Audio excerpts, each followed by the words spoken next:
Good evening. I'm Kalamazoo City Deputy Manager Jeff Chamberlain, and welcome to tonight's Kalamazoo City Commission meeting of June 21st, 2021. Tonight's meeting is being streamed live on the City of Kalamazoo's Facebook page, as well as the City of Kalamazoo's YouTube channel. You can listen in to tonight's meeting by calling area code 269-552-6424 and entering meeting ID number 977-0921-4224 when prompted. And you can also leave a public comment for tonight's public meeting by calling area code 269-226-6573. And let's turn the meeting over to Mayor David Anderson. Thank you once again, Deputy City Manager Chamberlain, for opening us up tonight. So I'm officially calling this meeting to order of the City Commission for Monday, June 21st, 2021. Clerk Borland, will you please call the roll? Commissioner Cunningham. Here in the great city of Kalamazoo. Commissioner Hess. Here in Kalamazoo. Commissioner Knott. Here, Kalamazoo. Commissioner Pradle. Present in the city of Kalamazoo. Commissioner Urban. Here in Kalamazoo. Vice Mayor Griffin. Here in Kalamazoo. Mayor Anderson. Here in the great city of Kalamazoo. Thank you, Clerk Borley. Tonight for our opening ceremony, we are honored to have Pastor Chuck Mordyke here from the North Presbyterian Church. And I just want to give you a warm welcome. I appreciate you being here with us tonight, and I will turn it over to you. Thank you. Let us pray. Oh God, our parent, by whatever name you are known, we ask that you would make your presence known to us this night as we deal with the matters of governing this city and its people. We'd ask you to help us remember that we are called upon to love our neighbors as ourselves. We are asked to consider that loving our neighbors means wanting the same things for them that we want for ourselves. Help us remember that many of us want safety and comfort in our homes, relative freedom from want, from hunger, access to education, work opportunity, safety in the streets and in the public square. These are common goals, regardless of other differences that we may have. We ask you to be with all of God's children everywhere and with their leaders. Help us learn to live together in spite of our differences and to resolve disagreements without resorting to violence. Amen. Amen.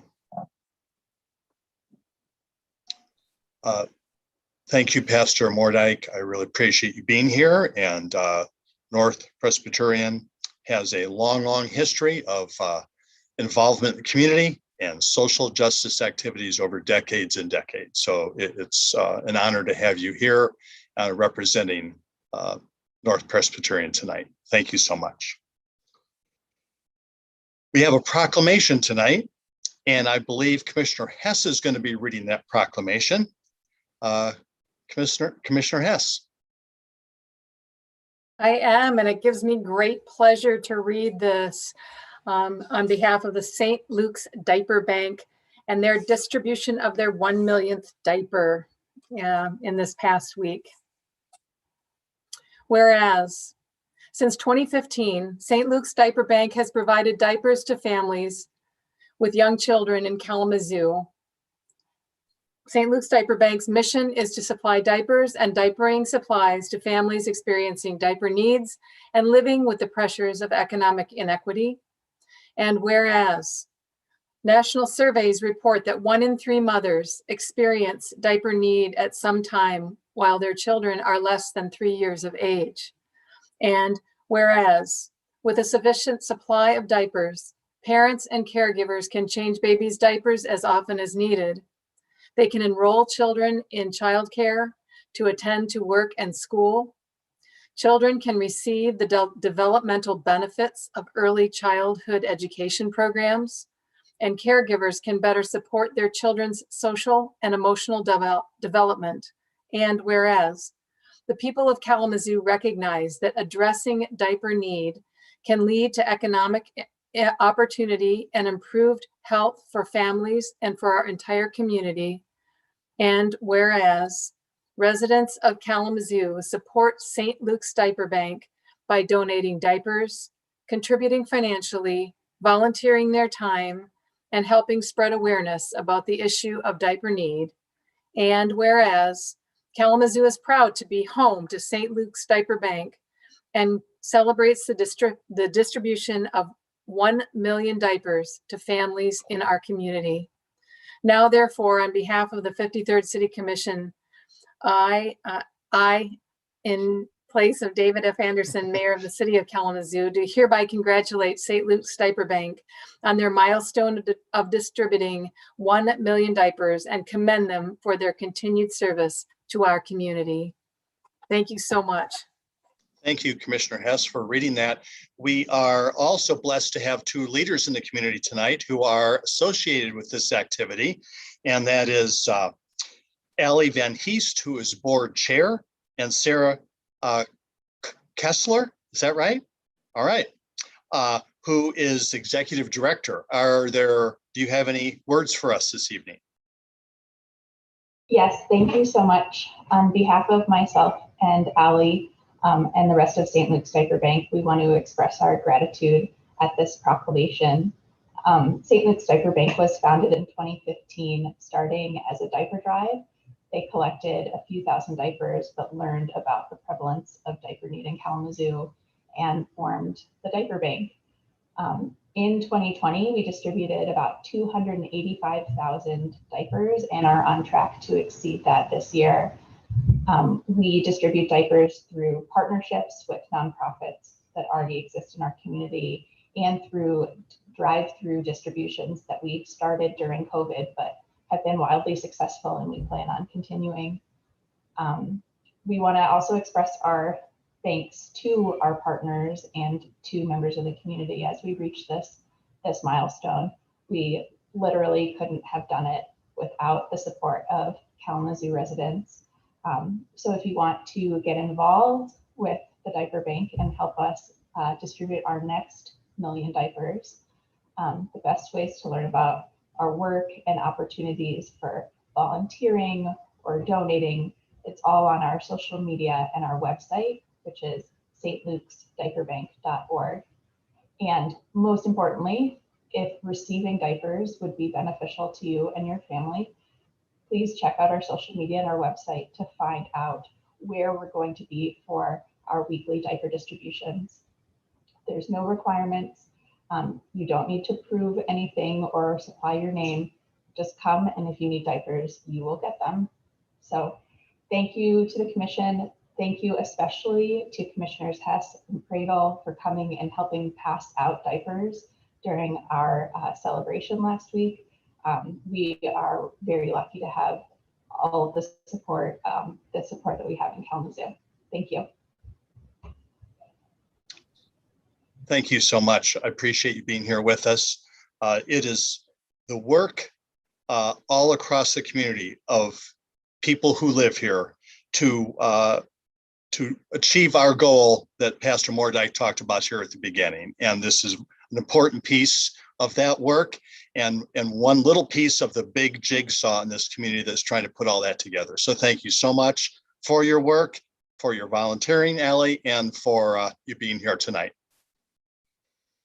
Commissioners, you have before you the agenda for the tonight's meeting. Are there any changes commissioners would like to see?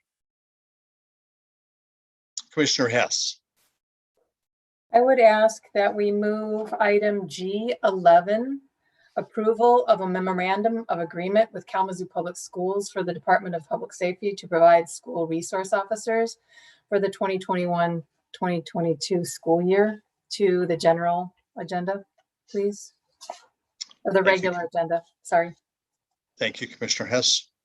Anything else? right? That will be so changed. Next is communications, City Manager Ritzma. Yes, Your Honor, one item I have. So we all know tomorrow the state restrictions around COVID and protocols are being lifted. And so that means we get to think about getting back to meeting in person again. So the plan right now is for our staff to come back at the next commission meeting on the 6th of July with a recommendation on how that will work as far as going back to in person. And then the plan would be for our in-person meeting, first in-person meeting to be that second meeting in July. So we look forward to seeing each other again in person and getting back to whatever new normal looks like. So that's all I have, Your Honor. Thank you, Manager Ritzma. I appreciate you and your team's work on this. I think is going to be a very important next step for us. I look forward to it. Next on our agenda is Attorney Robinson.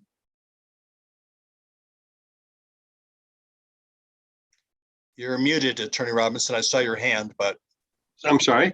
I wanted to follow up on the discussion that in response to Commissioner Pradle's questions at the last session at the Committee of the Whole. I want to remind everybody in the community that fireworks are generally prohibited in Michigan and in Kalamazoo specifically, except upcoming. And so this is for folks who want to safely use fireworks, as well as perhaps those folks who do not appreciate fireworks. But under Michigan law, the city is prevented from prohibiting the use of fireworks from June 29th through July 4th. So that period of time, people may use fireworks beginning at 11 a.m. in the morning through 11:45 in the evening. Now, if you do fireworks that are outside of those hours, or if you do it off of property, and that includes public parks and school grounds where you're not permitted to use them, it carries a $1,000 fine. So I want folks to be safe, but also be cognizant of their neighbors and the restrictions on the use of fireworks between the 29th of June through July 4th. And because July 5th does not fall on a Friday or Saturday this year, you may not use them on July 5th either. Thank you, Attorney Robinson. Very helpful and appropriate information. Just to reinforce what you just said, this is state law, and we're not permitted locally to reduce the opportunities that the state has provided to citizens to use fireworks, correct? That is correct. All right. So thanks for getting that information out, and I'm sure it will be sent out more in other forms of communication from the city of Kalamazoo. Anything else for communications? Well, seeing none, next on our agenda is a public hearing. I'd like to now open a public hearing to receive comments on a resolution approving a project plan for water system improvements and designating James J. Baker, PE, as the authorized project representative. Is there a staff presentation on this, Manager Ritzma? Yes, we have Director Baker here that will give an overview of what this item is about. All right, thank you, Director Baker. Go ahead. Thank you, Your Honor, Vice Mayor, City Commission, City Manager. Deputy City Manager Jeff Chamberlain has a PowerPoint presentation that we'll share on the screen, and then I'll talk us through that here.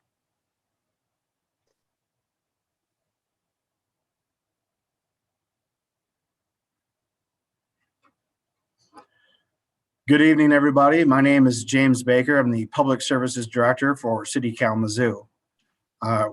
We'll be talking tonight during this public hearing about the North Kalamazoo lead service line replacement project.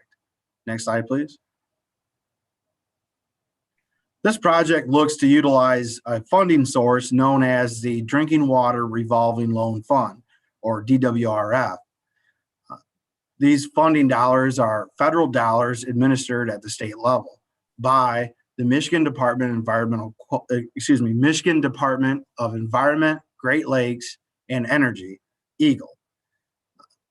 The basis of these loan programs are a low interest loan and the possibility for principal forgiveness.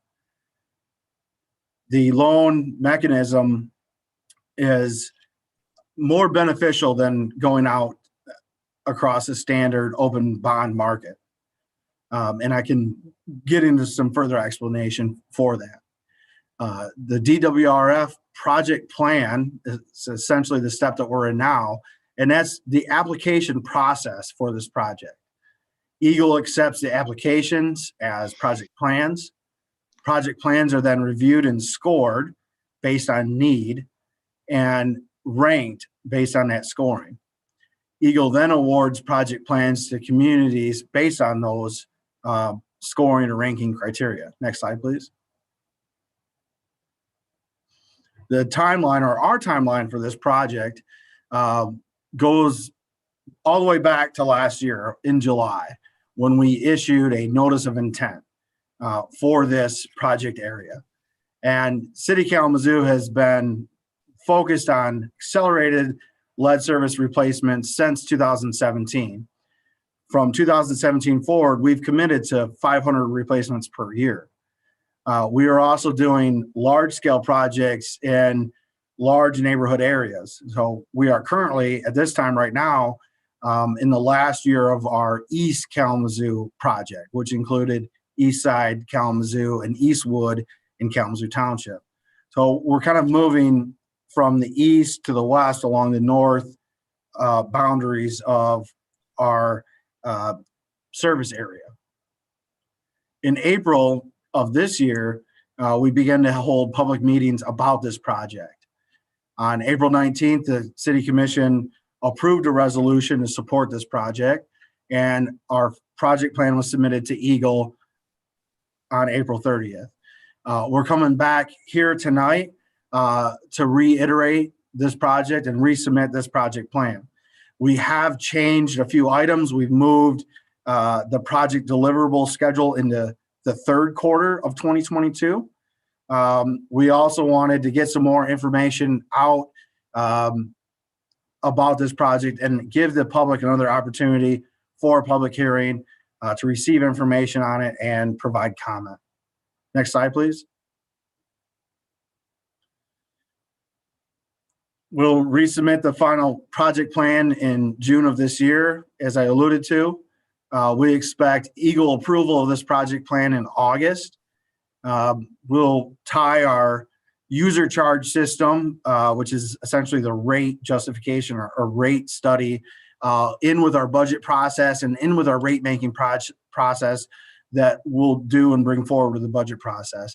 So we're timing that in to get that approved by Eagle in January. We'll then bid this project out in March, and we'll be looking for an Eagle order of approval in May of next year, which would allow for construction to start in June. Now, construction would be completed in October of the following year. This is a 2-year project with construction occurring all throughout 2022 and then through October of 2023. Next slide, please. I want to talk a little bit about the project scope and needs, and really to address the problem and why are we doing this in Kalamazoo. Really, lead lines are not acceptable. When we look across the Kalamazoo system, we're really looking at copper lines are the lines that are here to stay, and all the lines that are non-copper are going to be replaced and made copper. So those would include defined lead lines, which could be either street service that's lead or yard service that's lead, or galvanized piping or lead that was attached to galvanized piping. But at the end of the day, we're looking to get after all those lines that are not currently copper. What are some alternatives? What are some things we could do instead to protect the public? You could have in-home filters, which we offer.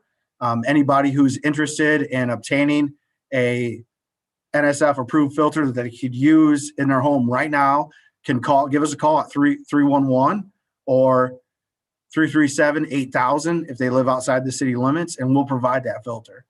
That filter's not a long-term solution. We wouldn't expect folks to utilize that filter for the next 25 to 50 years. We really need to replace these with copper lines, and that is our recommended action.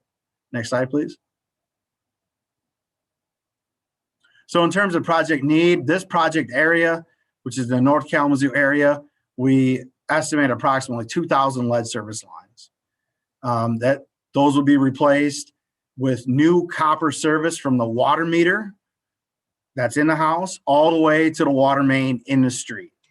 And the estimated project cost is about $20 million.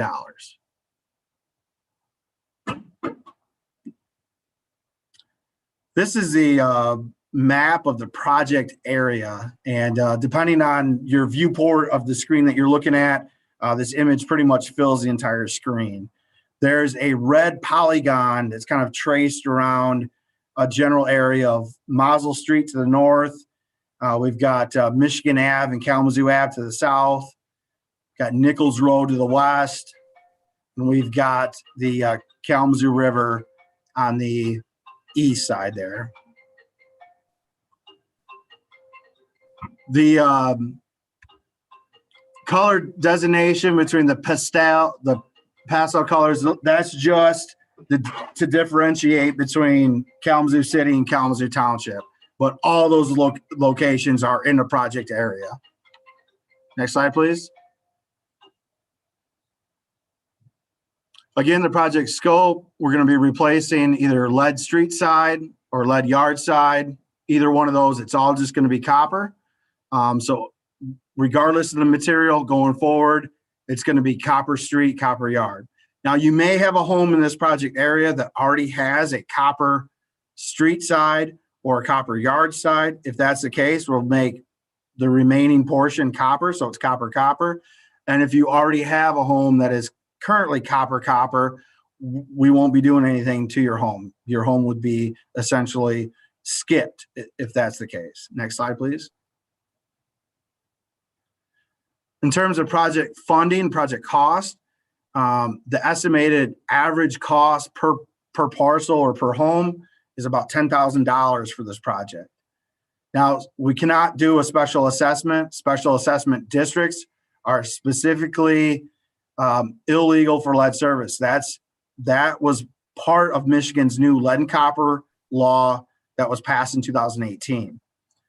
So under the Michigan lead and copper law, the project costs are considered a utility asset cost. These are utility assets. This project has to be funded by the capital improvement program for the water utility. Next slide, please.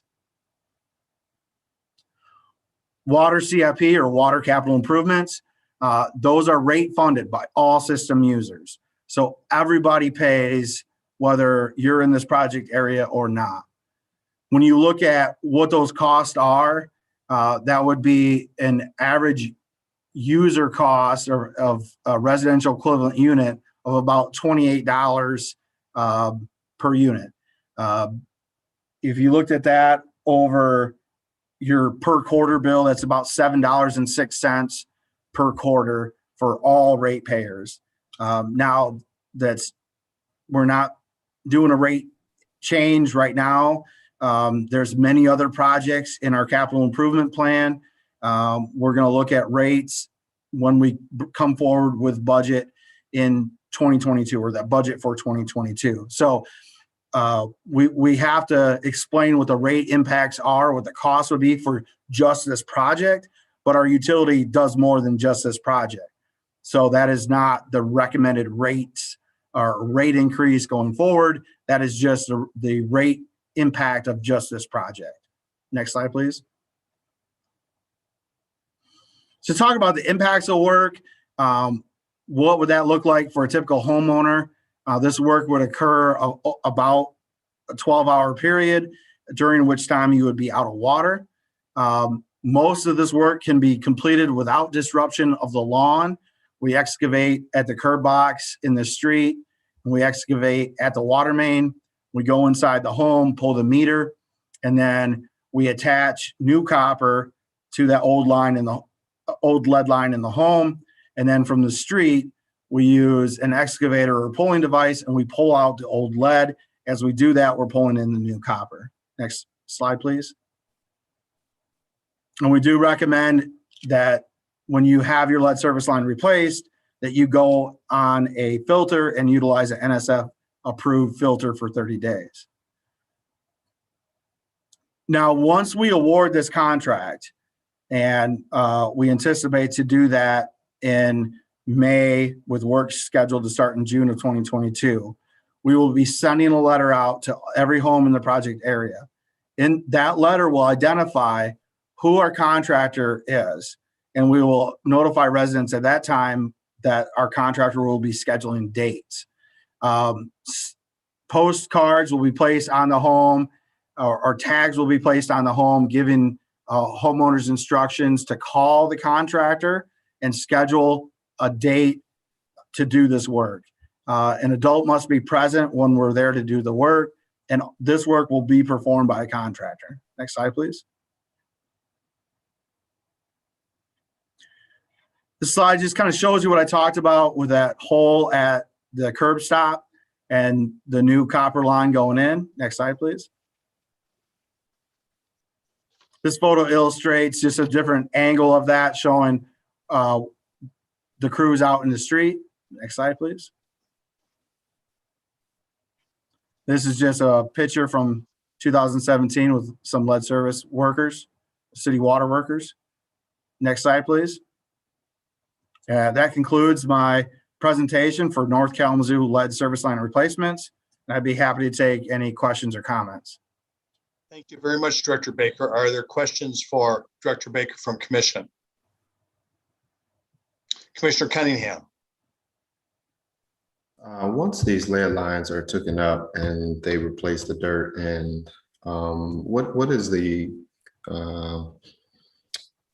it that they use to replace the grass in those areas? Thank you, Commissioner Cunningham. That's a great question. Certainly something that the homeowners want to know. So when we come through and do the work, oftentimes there's a restoration that's done that's not too final grade. That's just kind of getting the pipe in the ground, and the soil is going to get brought up kind of close enough, but not quite. And then final restoration is going to occur where topsoil is actually brought in, and then a seed mixture is going to be placed. Oftentimes that could be hydroseeded, and then there may or may not be straw blankets over the top of that. And then that grass is going to come in through that seed process over the next year, and that new lawn will be established. I ask because currently my parents' home, it was particularly just weeds growing back, and it's very noticeable where it was removed, where obviously they did the work and then they replaced it. And it literally is beautiful grass, weeds, beautiful grass. So in instances like that, is there some rectification that the city is doing, or is that just kind of the byproduct of the material that we use?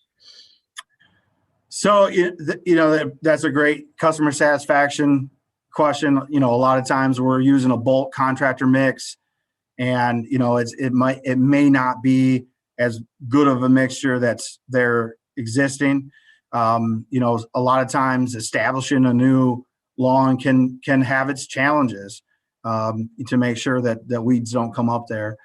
We do come back through and reseed. We do that as a courtesy to all customers. So that's something if that is coming up all weeds, it didn't take, we'll come back and reseed it. No different than if you hired a contractor to do work at your home, and part of the scope of that work was to reestablish a lawn. If you paid a contractor to do it and you were not satisfied with the lawn restoration, the lawn didn't take, the lawn didn't seed, I would expect that contractor would honor that work, and I would expect that contractor to come back and reseed that at no cost to you. And that's the same thing that we will do for their residents. If there's an issue the seed is not taken, just give us a call and we'll schedule a time to come back out and reseed that. Okay, thank you. For me, it was interesting because I'm trying to be more cognizant of what's going on in my parents' home.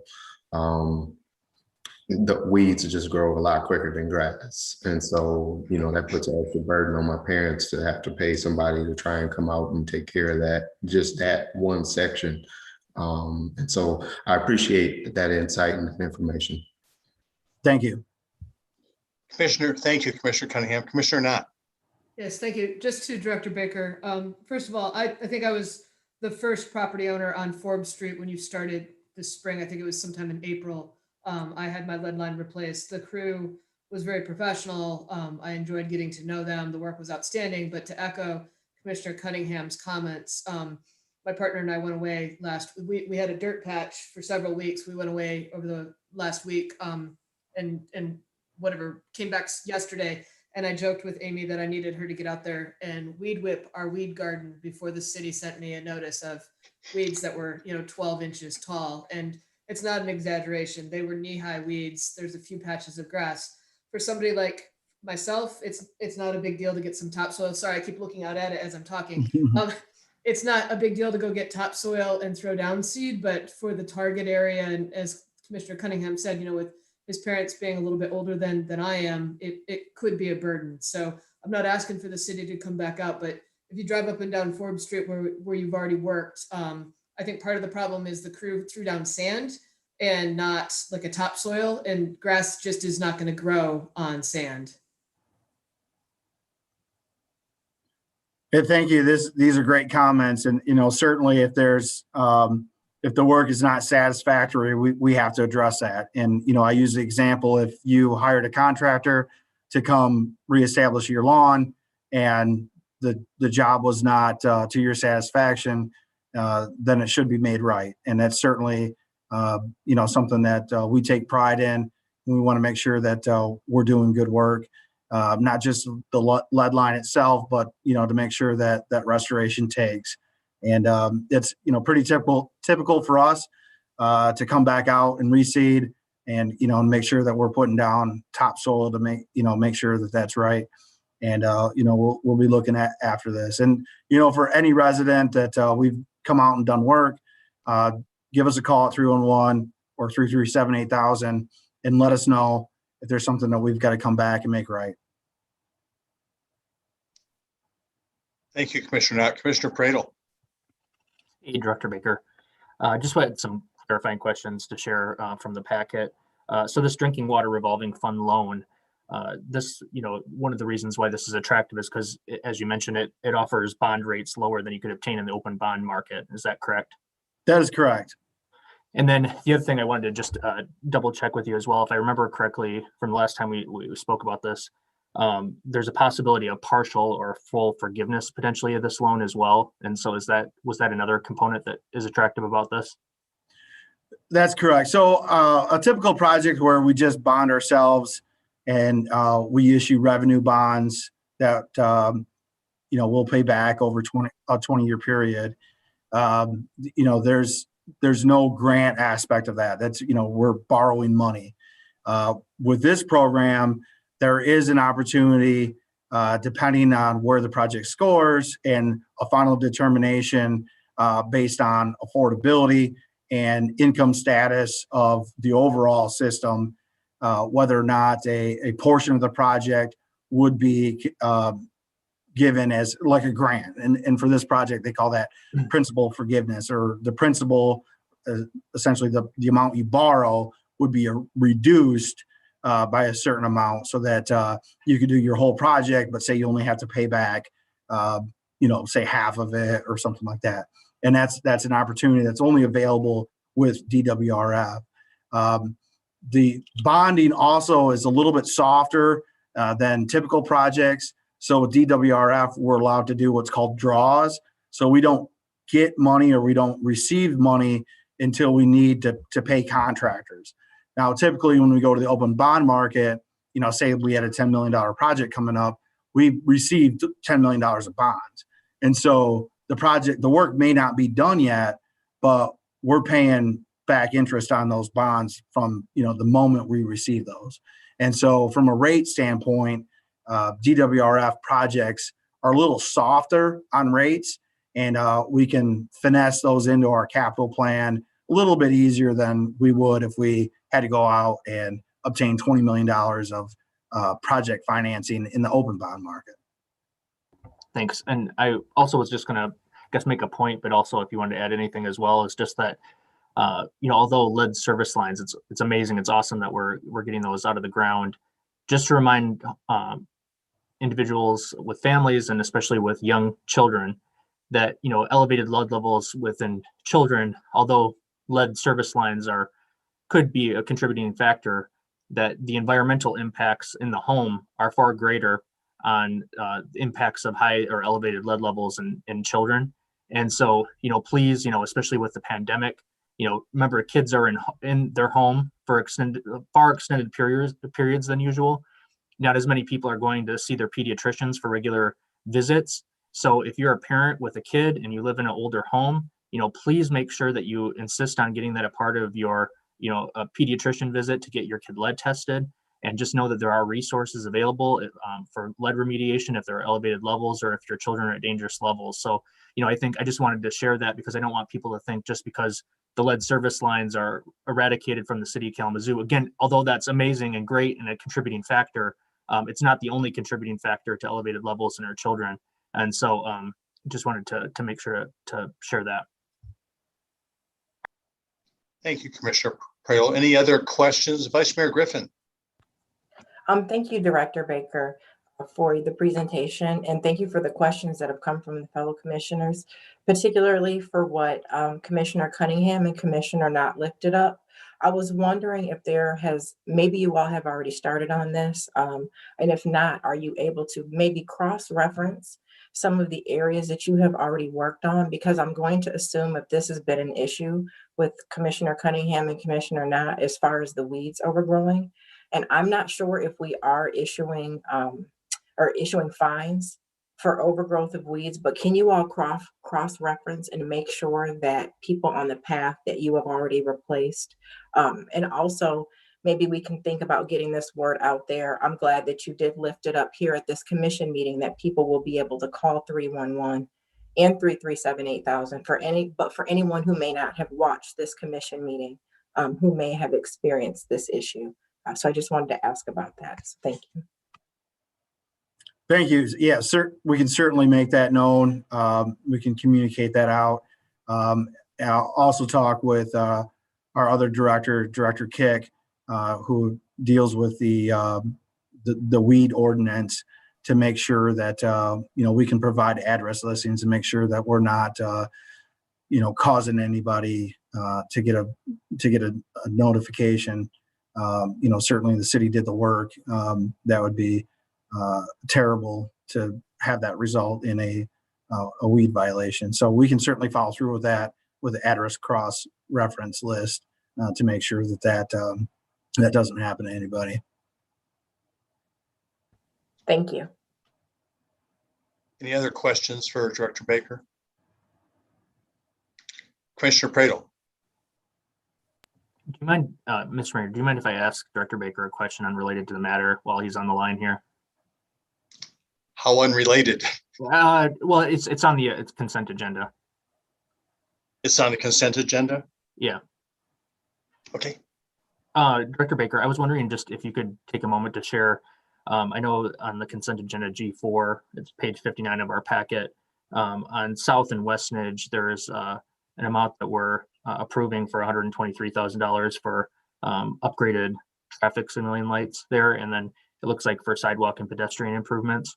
I know that's been a pervasive issue, and I'm so excited to see that on the consent agenda tonight. I know the team's been reviewing and studying that, but I was wondering if you could share a little bit more about that, since it might be a little bit harder to do that on the consent agenda and while you're here, so you don't have to stick around. Yes, certainly I can go into that to provide some overview. That signalized intersection at South and Westnedge has been studied for a number of years. We have been making improvements to it. There is a high occurrence of red light, failure to stop at a red light, so where one direction or another vehicle does not stop at the red light. And so we've been doing more work to increase the safety of that intersection. This is just some additional steps. We're also bringing in some pedestrian improvements as well. And this is one of the intersections that was brought out with a grant opportunity that we discussed early in the year. And we had a number of intersections listed out. So this is some further improvements, continuing to make steps in accordance with recommended standards from Federal Highway and from Michigan Department of Transportation in terms of improving intersection safety. Thank you, Director Baker, for your explanation there for an item that is G4 on our consent agenda. Therefore, we will not be discussing that item in advance of voting on the consent agenda. Bringing us back to the water system, though, which is what this public hearing is about. I just wanted to say thank you, Director Baker, for your just excellent focus and desire to make our water utility system just be as good as it possibly can. And your very comprehensive report on those efforts all the way across the board, from weeds to the actual construction details to the financing. So very comprehensive, very understandable. Is this the first time we've taken advantage of this particular financing opportunity with our water system? No, Your Honor, this will be our third DWRF project. We initiated 2 DWRF projects in 2019 that started and then continued through 2020, and one of which is still going on right now. We replaced all of the lead services in the city of Parchment with a DWRF project, and we also extended drinking water, city drinking water, out to areas that had contamination in Richland Township and in Cooper Township with DWRF projects. So all of our DWRF projects have followed a similar theme of improving water quality.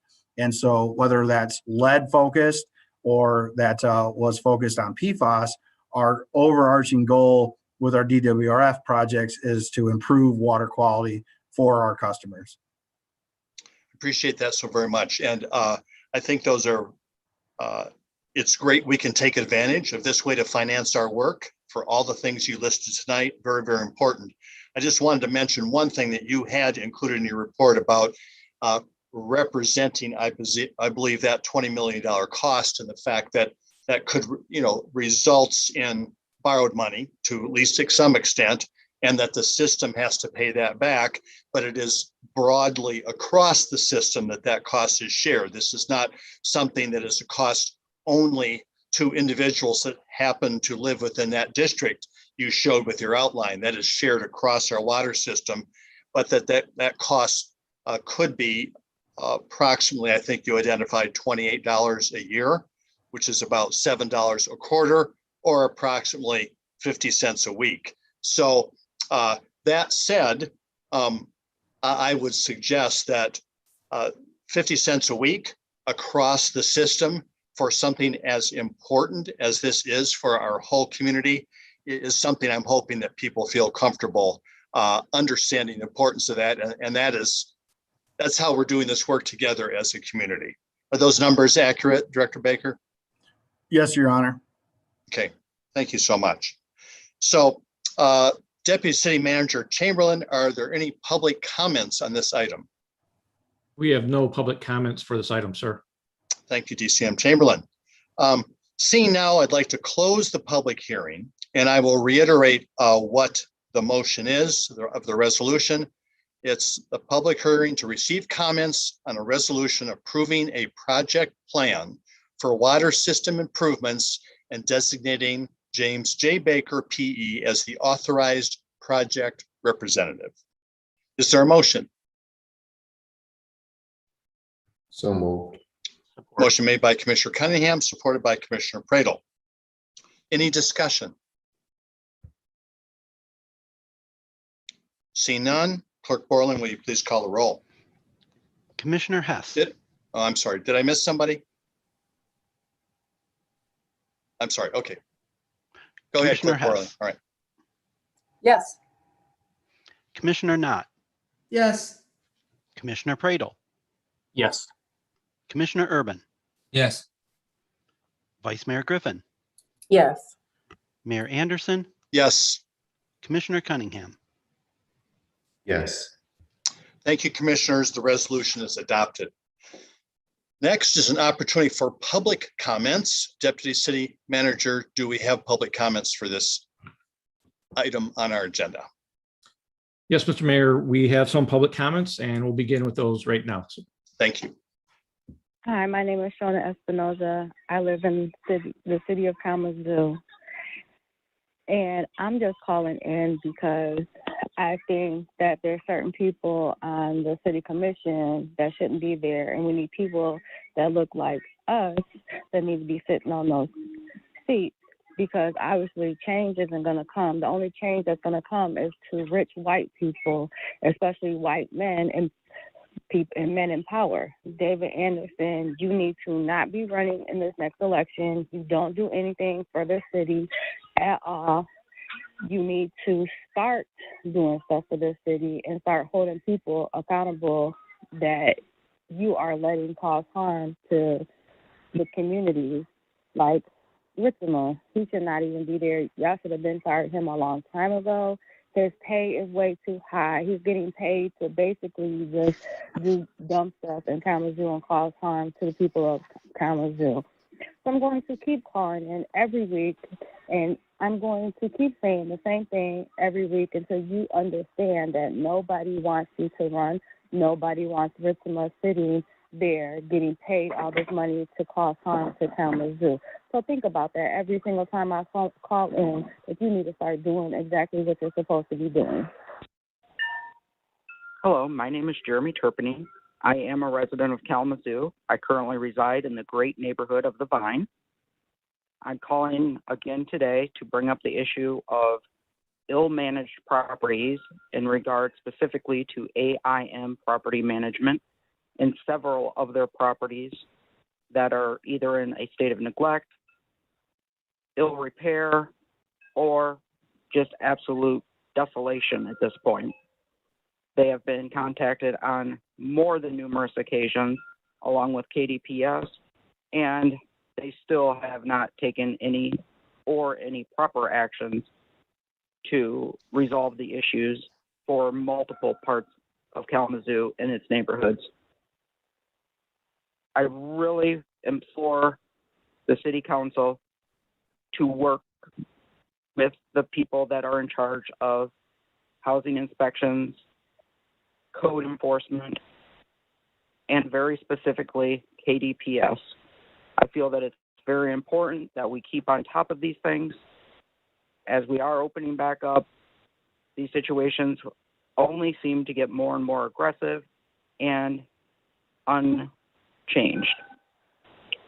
I am always open for a conversation, and I am always willing to hear possible resolutions.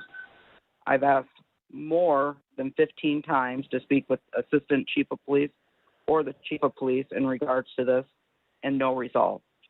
I've also reached out to City Council, and up to date, I've spoke with 3 of the city councilors. I do respect your guys' time and your opinions. However, this is something that needs to be addressed. Thank you. Good evening. My name is Dorothy Appleyard. I'm a resident of the city of Kalamazoo. I spent a large part of my afternoon today trying to communicate with the city, and it didn't go very well. I followed up by writing each of you an email about the issue, and I got a response from one of you. I would like to suggest that the city reconsider electing representatives by wards so that the citizens of Kalamazoo have fair representation. We talk about transparency and inclusion, and it's time to take some positive action.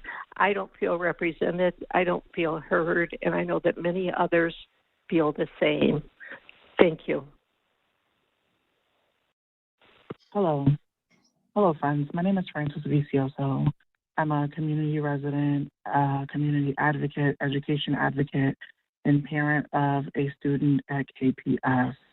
I'm calling in regards to consent agenda item 11, the recommendation that the City Commission authorize KDPS to provide SRO services to KPS. This issue is one that is longstanding and for good reason. There are a bevy of questions to be considered here. According to tonight's agenda report, the focus of the SRO is prevention, education, and problem solving via community-based relationships. But where is the qualitative and quantitative data to support that focus?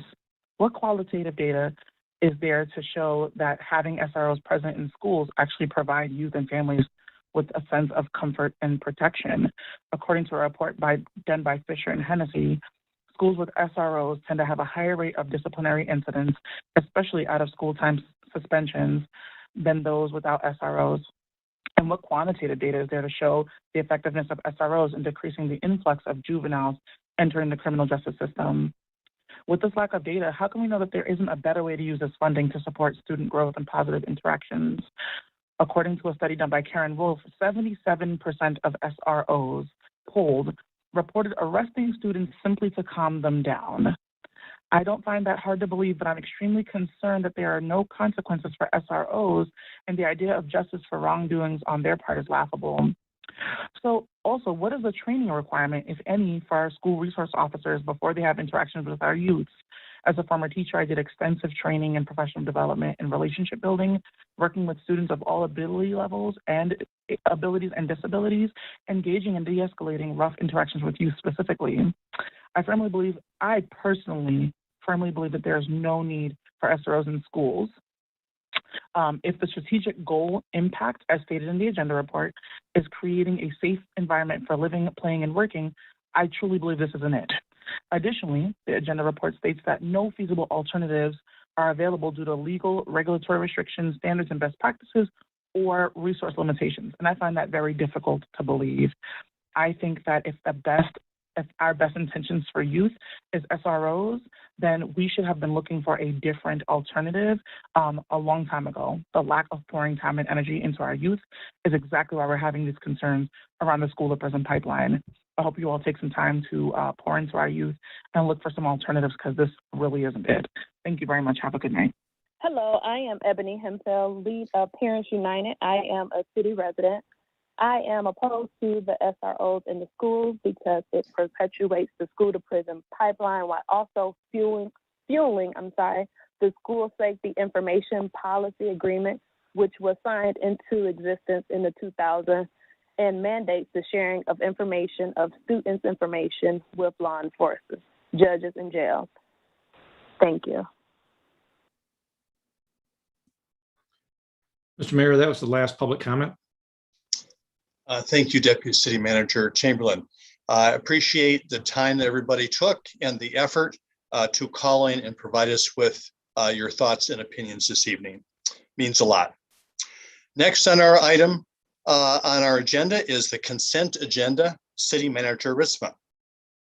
Yes, we have the following items for approval, and one that will be postponed until July 6, 2021. First is the approval of a 3-year contract with Trace 3 through the MyDeal Cooperative Purchasing Program for the purchase of Cisco SmartNet licenses in the amount of $347,386.59. Next is the approval of a 3-year contract with CWG through the MyDeal Cooperative Purchasing Program for the purchase of Microsoft licenses in the amount of $260,704.45. Next, the approval of a contract extension with Consumers Concrete Corporation for ready mix concrete in the amount of $440,500, plus an estimated $50,000 for appropriate charges. Next is the approval of a contract with Severance Electric Company Incorporated for traffic signal upgrades to the intersection of South Street and West Edge Avenue in the amount of $123,105.07.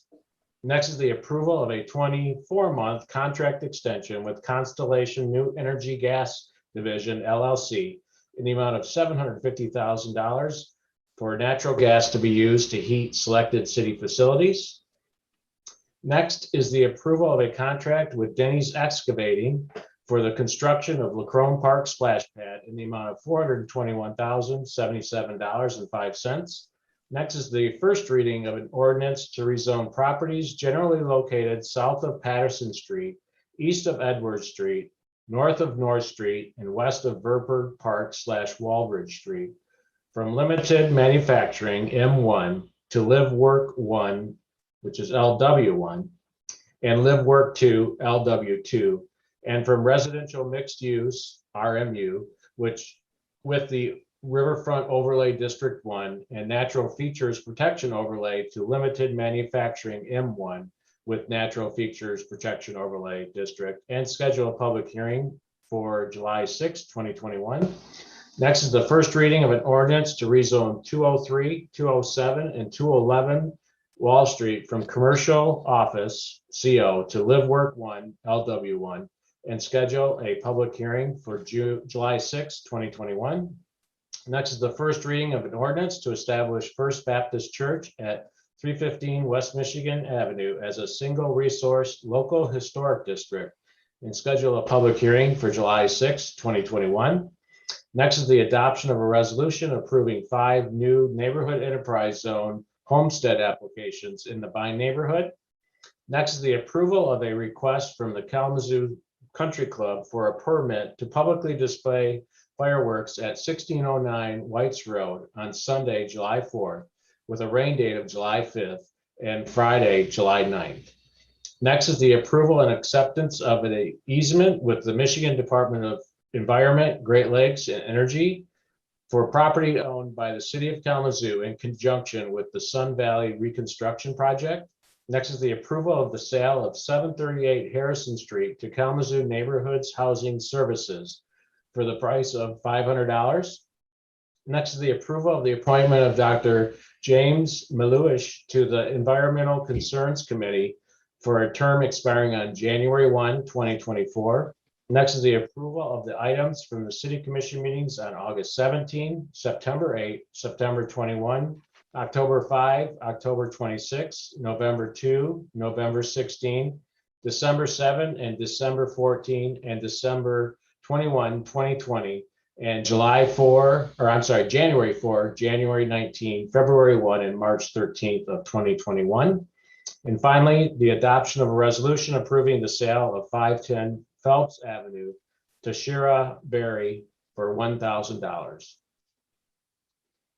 Thank you very much, Manager Witzma. So commissioners, the requested action is to approve items 1 through 10 and 12 through 16 and postpone item 17 until July 6th, 2021, and authorize the city manager to sign all documents on behalf of the city.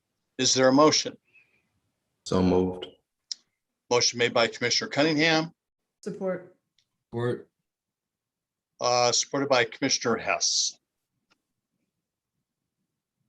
Clerk Borling, will you please call the roll? Commissioner Knott, Yes.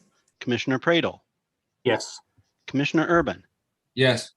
Vice Mayor Griffin, Yes. Mayor Anderson, Yes. Commissioner Cunningham, Yes. Commissioner Hess. Yes. Thank you, Commissioners. The items on the consent agenda are approved. Now we have one item on our regular agenda. Manager Ritzma. Yes, item G11 is approval of a memorandum of agreement with Kalamazoo Public Schools for the Kalamazoo Department of Public Safety to provide a school resource officer services for 2021-2022 school year. Manager Ritzma, do we have any report Yes. you'd like to start with? Yeah, Commissioner Hess requested that this be removed, and I have Chief Coakley here that can provide an overview of the program and address some of the concerns that were raised and any other questions the commission might have. Chief Coakley? Good to see you, Thank you, Chief. Nice to have you here. Thank you, Mayor. Thank you, City Manager Ritsma, Mayor again, Vice Mayor, and City Commissioners. Good evening, leadership and community. I want to take this opportunity to talk about the memorandum of agreement that KDPS and I might add the Kalamazoo Township has come in agreement with the Kalamazoo public school system.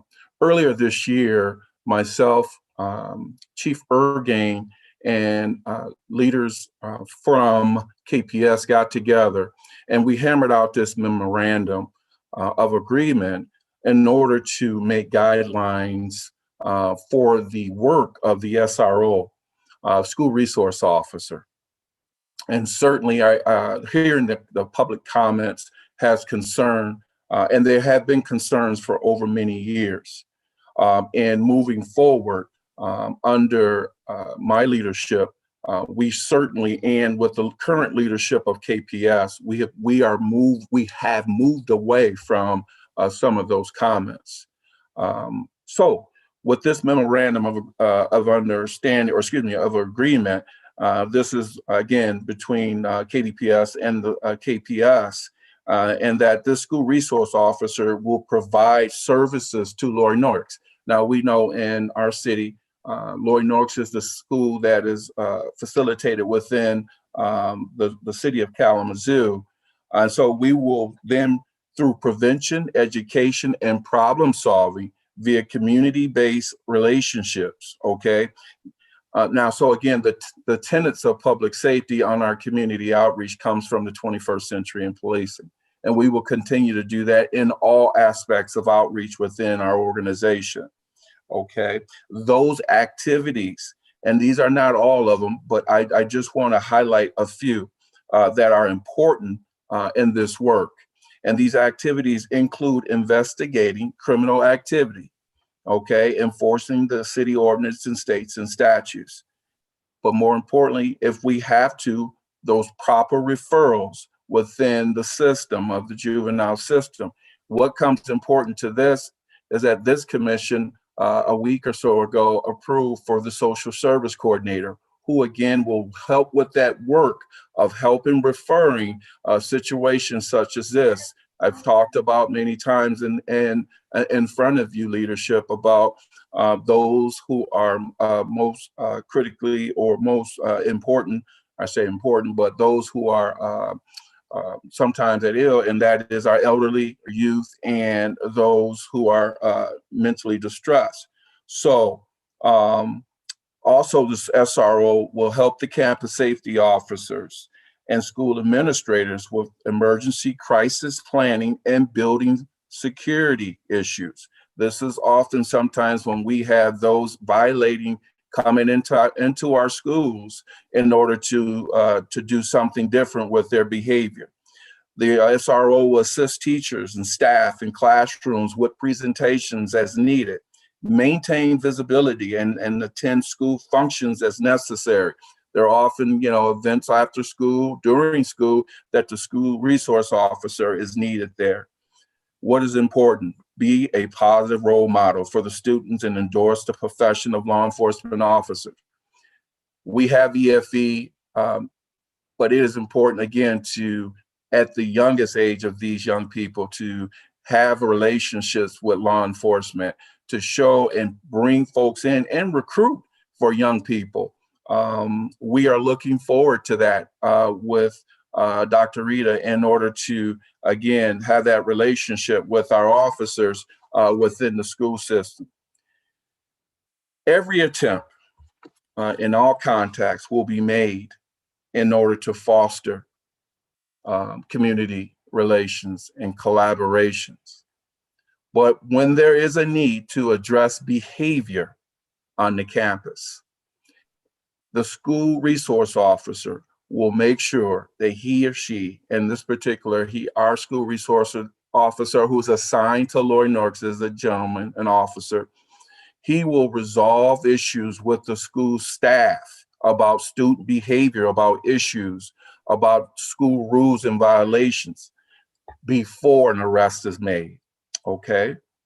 the school resource officer will not be considered a school disciplinarian.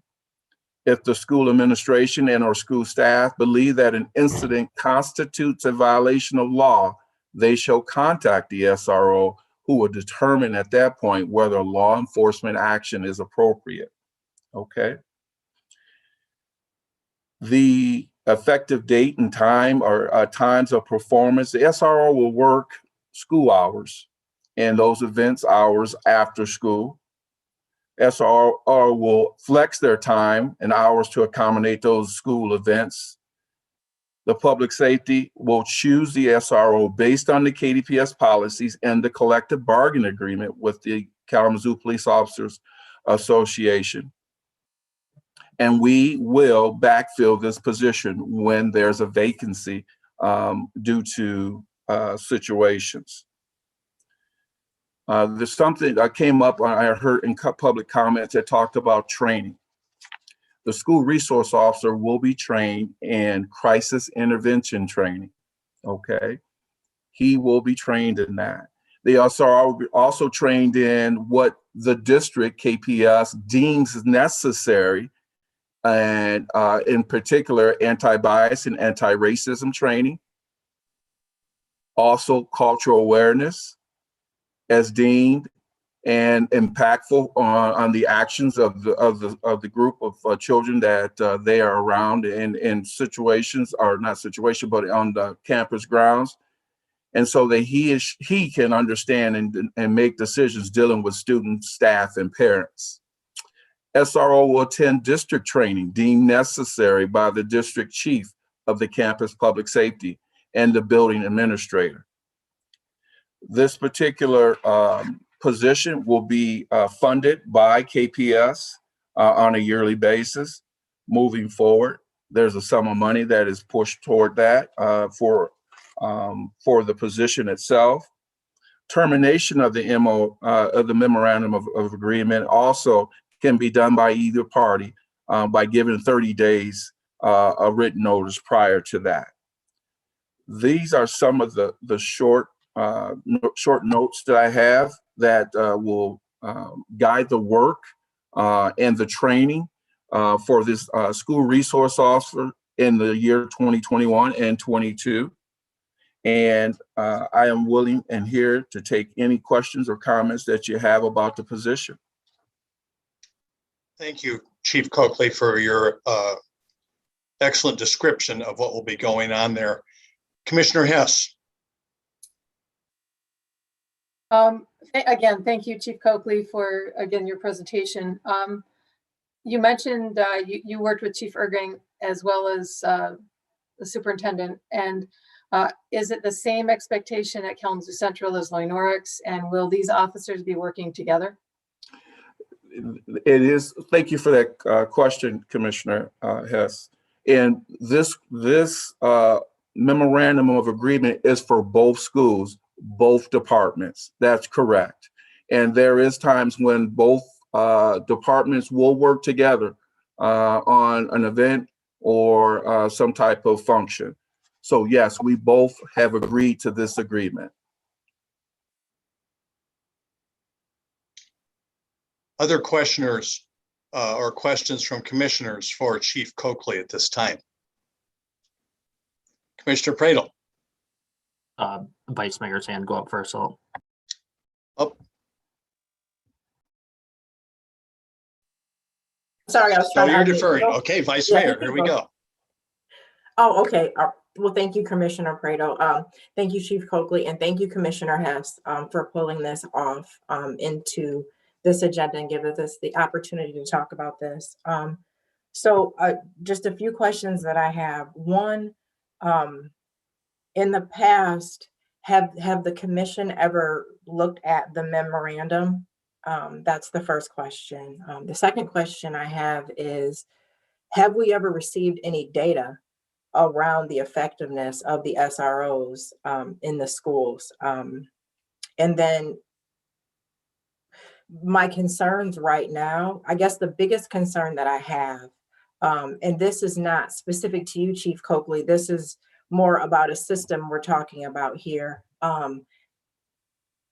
I'm concerned about the criminalization of student behavior that could have otherwise or could have been handled in an internal school way. And while it sounds like that's what you're pushing for starting off, I just have very strong concerns on top of what was lifted up in one of the phone calls, the mandate that supports the sharing of information. That is one of the contributing factors to the school to prison pipeline. And we're talking about children now.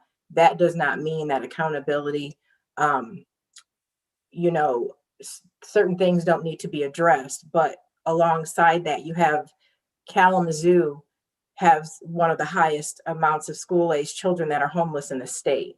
We have other contributing factors that go into behaviors at school.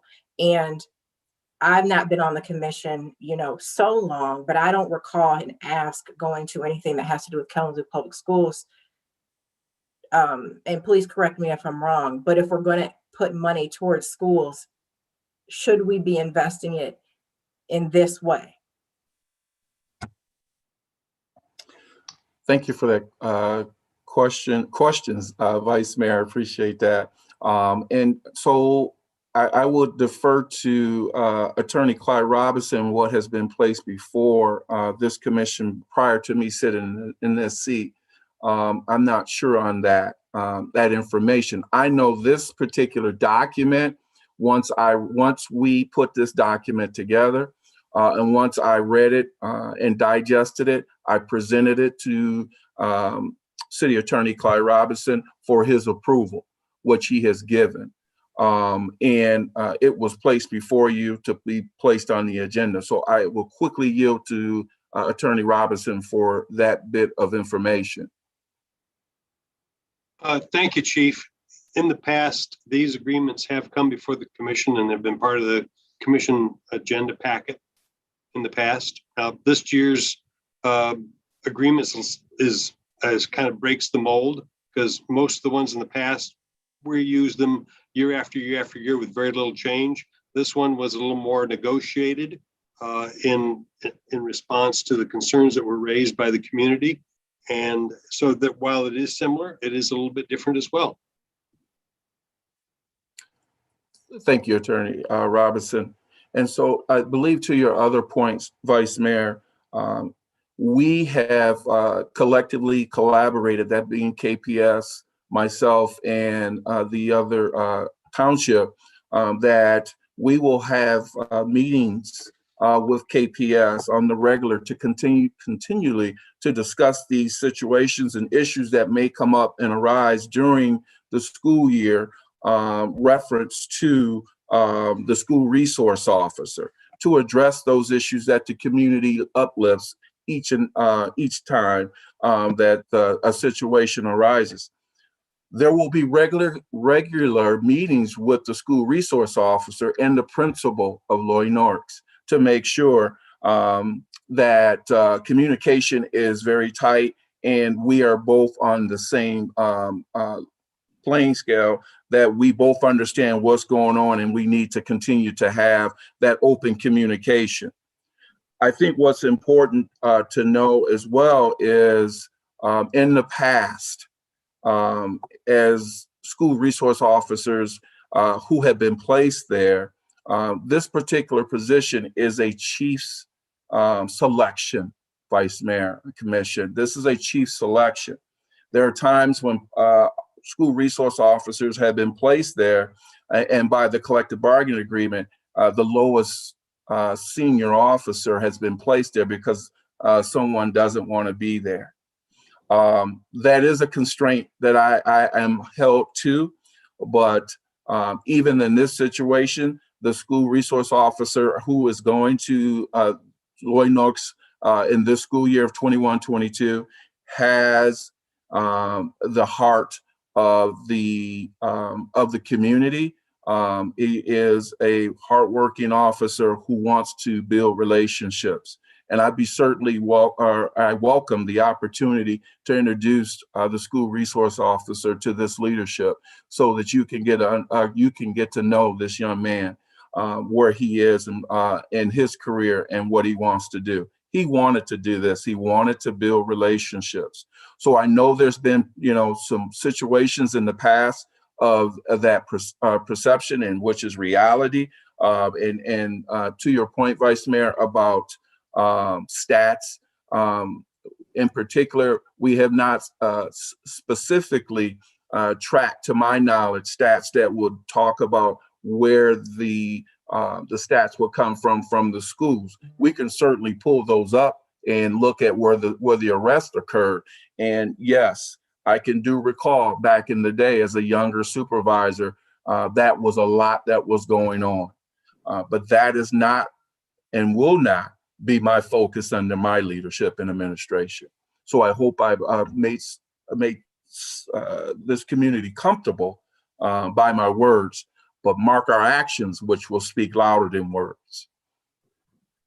Thank you, Chief Coakley. One last point, and certainly I want to hear from everyone else, but I just want to say, for the point of transparency and being clear with our community, if we have significant changes in this memorandum from previous years, I would be much more comfortable putting this off until we have clarity around what that memorandum is. I mean, our community is clear. But my last question is, what does that do for everything? Should this not be voted on today? Well, we do have time at this point. Schools have not opened, obviously, and not until the fall again.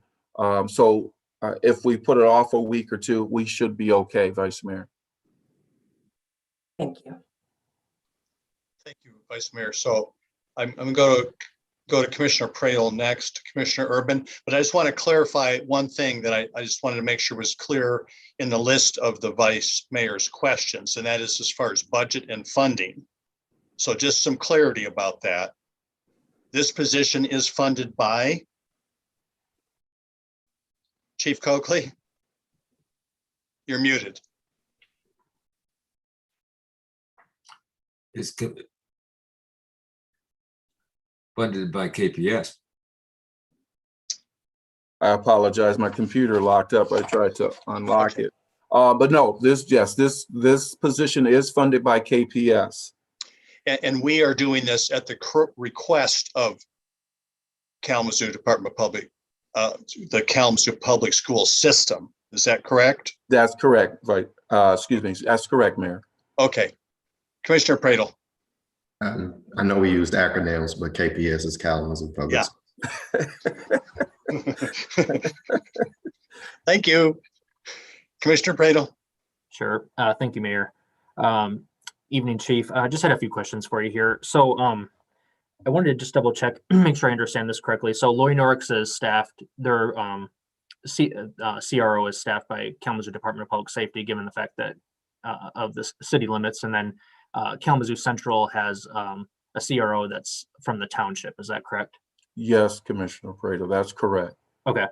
And then for the SRO at Loy Norix, is that managed in part of the community policing unit, managed by Andrew Workema? That's correct, Commissioner Pradel. Okay. And then I'm trying to remember, and you might not know the answer to this, maybe somebody else on the commission does as well, but I'm trying to remember back. I remember it being in the news, maybe it was a couple months ago, but I believe KPS voted in favor of this memorandum, or maybe it was the Kalamazoo Central one. I don't know if anybody knows, or if City Attorney Robinson, but I'm just trying to remember back, because I remember this issue came up with them, and I'm just trying to remember, I believe did they vote for it? Are you speaking of the township, Commissioner Pradel? I'm sorry, Kalamazoo Public Schools, the Board of Trust, the Board of Education for Kalamazoo Public Schools. For SROs, that's correct, and it was approved. Okay. Yeah, I was just trying to remember with that. And then the other question I had, and maybe this is more of a comment or a recommendation if it's not part of it or whatever, but my soapbox about mobile crisis response. This is a 24/7 resource. I'm not sure if it's possible, for our CPU unit, and especially our CRO officers, to have it on speed dial to make sure that it's utilized as a resource in the school. I know that they can respond to instances in the home, but the thing I really admire about that service is that you have mental health professionals who specialize in mental health and substance abuse crisis situations. And they are specifically trained for crisis and youth situations.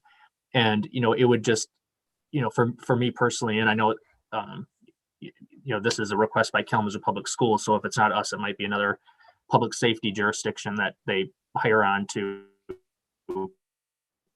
do this work. But I would love to see us like joined at the hip with MCR, in terms of response in the schools. And, the fact that we can't expect to, necessarily increase budget to hire or ask KPS might not be able to hire on additional counselors or mental health professionals within the school. Same with KDPS, but there's a resource that already exists that we can join with to, respond to some of the more challenging issues in the school. So I was just going to share that.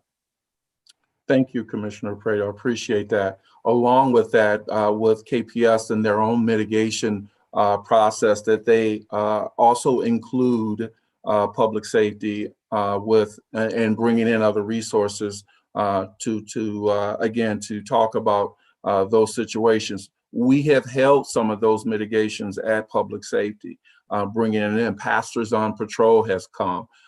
We've brought in those resources such as professionals as well, and to get families to come in to have that conversation about dealing with issues with our young people within the school before they get to a point of behavior that is certainly unacceptable. So I will certainly take what you lifted up and put that in speed dial. So thank you again. Thank you, Commissioner Prado. Commissioner Urban. Yes. It looks like there might be an attempt to table this issue to a subsequent meeting, like the July 9th meeting. And that gives me an opportunity to be more assertive in suggesting some things be considered in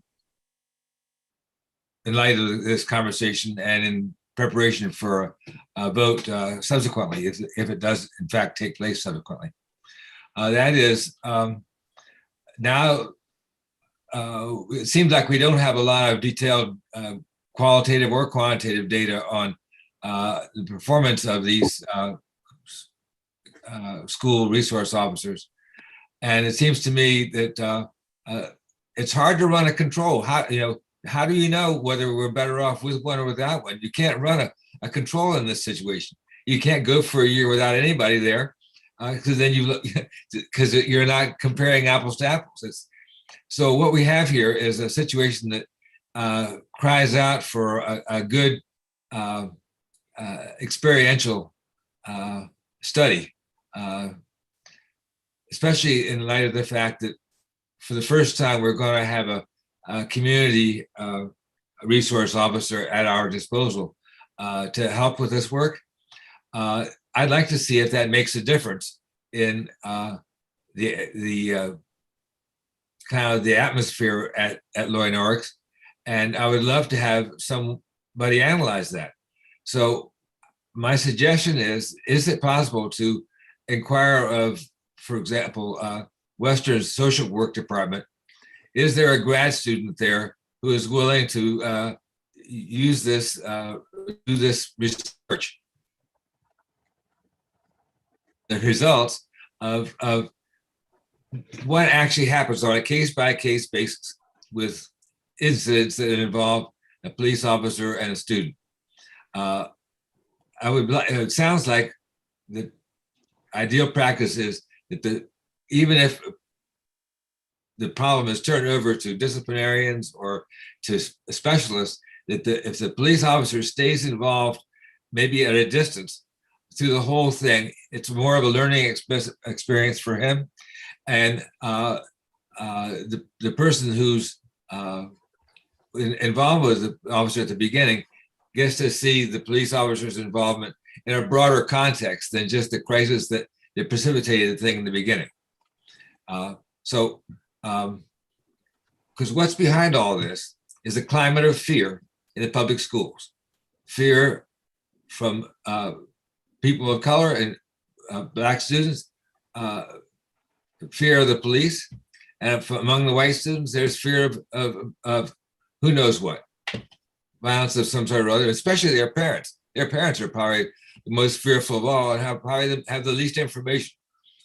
So part of all this work is if we had somebody really delegated, a qualified person, person who really wanted to do this work, actually come up with a report that's experiential. That means it's not going to be just full of statistics. It actually has case information in it that has privacy respected where necessary. That would really help us guide whether we're making progress on this front. We have a chance to make big progress because of our new chief and because of that community service officer that he's hired. And I want to be able to document what difference that makes. So that's my input for whatever it's worth.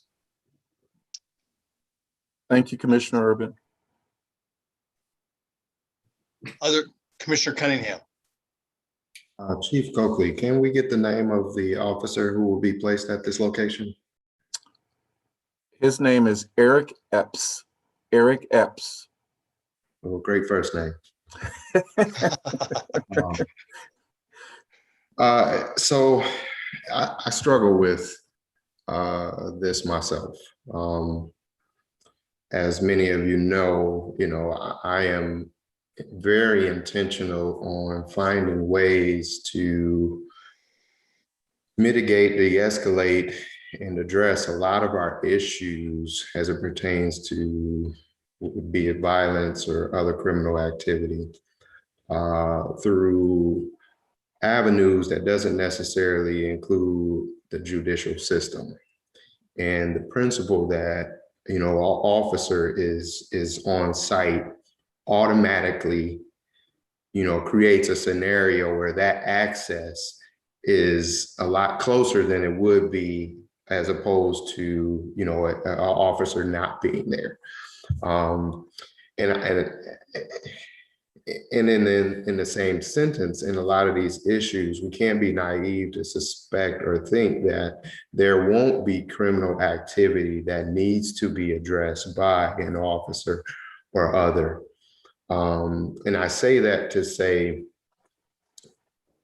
in those instances, I would much rather have an officer who understands the youth and who has been working with that particular youth and knows them on a personal level versus, hey, I'm calling the police and now some random individual shows up and engages. I don't know Mr. Eric Epps, and so I would obviously have to take your word for it, Chief Coakley. But I think highlighting the principle that it's a hand-selected and the principle that I trust you as an individual who is culturally competent to the issues of African Americans as it pertains to the community. I am trusting that you will place an individual who has that at the very least, that insight and understanding. I have had the opportunity to speak with a lot of leaders in the schools as it pertains to, their thoughts, their feelings.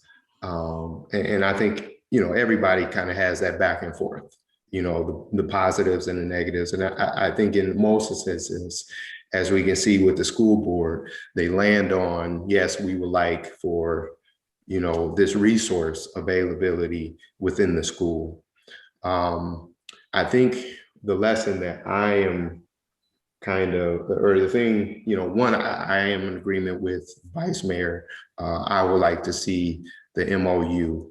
And the reason why is by profession, I dealt with a very similar scenario working for Big Brothers Big Sisters. And I was a part of the decision-making to bring a program under our umbrella of Big Brothers Big Sisters that allows for our public safety officers to have little brothers and sisters in our Kalamazoo public schools. And to give a little more context, there was a lot of pushback from even our, not just,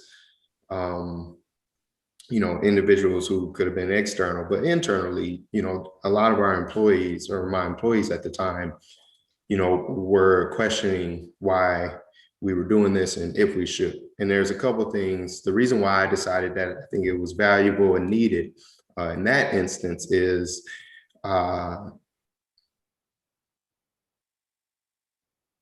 it is imperative that we start to build better, healthier relationships with public safety and our community.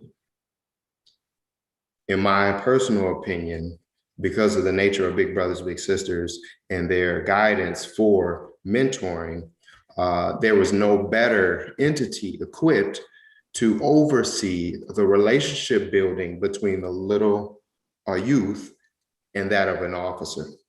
And in full transparency, there were plenty of conversations between officer and youth that were just unacceptable. In that same sentence, there were officers who were really good, no problems, A students. And I'm hoping that, you know, this is who Eric Epps is.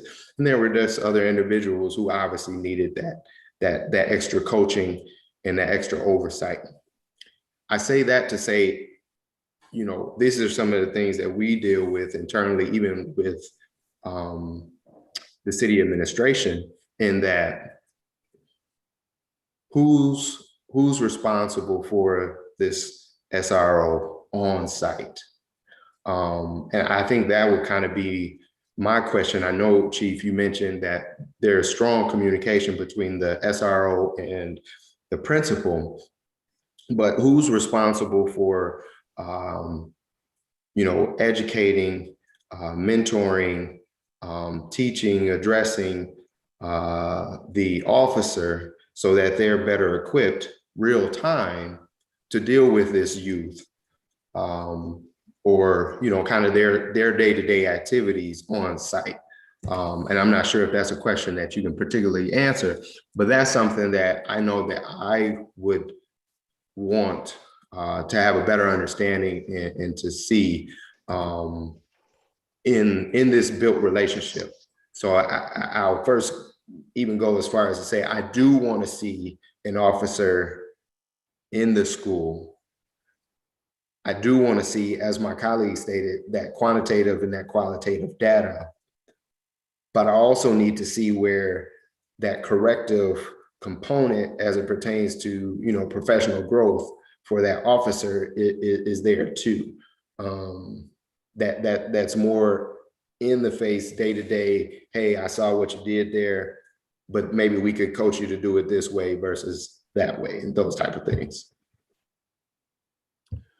Thank you for that. Your thought process, Commissioner Cunningham. And to your question, to your point, first of all, when you ask who is responsible for that SRO, that SRO was, first of all, was responsible. Eric Epps is responsible for himself. He has to, he will behave obviously within policy and procedure and his training. Secondly, I am responsible for him.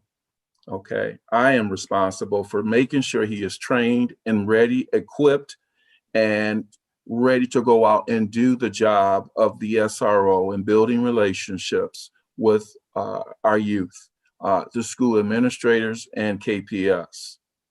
And what that looks like is, again, the culture of KDPS. It starts there, okay? Secondly or thirdly, I want to talk about the principal. And so just so I want to make sure that this is heard as well, that's in the memorandum of agreement, that when arrests and or interviews are made, the SRO will not make arrests without the presence of the principal or campus safety chief or their designee. That's within the agreement. Now that wasn't there before. That's something that wasn't there before in the other agreements. The SROs will collaborate with the school officials to avert arrest, okay? Any interview with a student should not occur during a school day without the presence of a school administrator or the chief campus officer or his designee. So to give you a little bit of insight of what this particular memorandum of agreement is about, it talks specifically and is intentful of not to lead into the pipeline for youth to go to be in the criminal justice system, and to immediately criminalize youth for behavior that may be just a scrabble of a young group of young people with a disagreement. Yes, there's city ordinances that covers those things, but the school officials certainly can handle them. And when the school officials cannot, they will then pass that along and over to the law enforcement officer. Let me read this too. Here's some discretionary notification by the school administrators on behavior that they have their discretion, which is in the MOA. Incidents revolving alcohol, reactions to being under the influence of alcohol or illegal drugs, a physical fight or assault, incidents of bullying, incidents of vandalism, and trespass incidents. These are all discretionary notifications that KPS has in this agreement to call public safety to handle. So these are things, again, in the past, these things have certainly went from the observation to moving toward enforcement without question, without check and balances. And that's where we are balancing this memorandum of agreement for our youth. Yeah, Commissioner Cunningham, continue.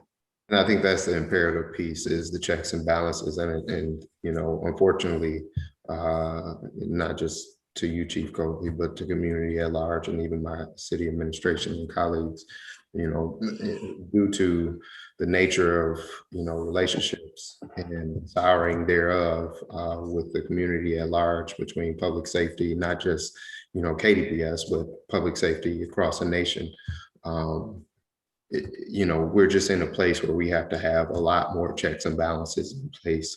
And it, you know, be it right, wrong, or indifferent, that's the type of communication and relationship building that'll help with that trust component further down the line. And so, you know, I think, you know, talking to that is going to be imperative continuously throughout this process. And as I've encouraged Chief Coakley, and I'm encouraging my colleagues, you know, a lot of these things that we're dealing with, we have to, you know, encourage and say, hey, X, Y, and Z, this is what we've done. And then 2 days later, somebody's going to say, you've done nothing. And then you say the same thing, and you're going to say it over and over and over. And so, you know, a piece of that communication is just redundancy and saying it over and over. And so, you know, I just want to, again, encourage you, Chief Coakley, that those are the type of things that I know you understand, but for the sake of saying it in front of the community also, you know, we have to continuously build those communications. We have to continuously build those checks and balances within the process. And I think that'll help with, you know, that long-term trust that's needed within the community. Thank you, Commissioner Cunningham. Other questions for the chief? Commissioner Hess. So thank you again, Chief.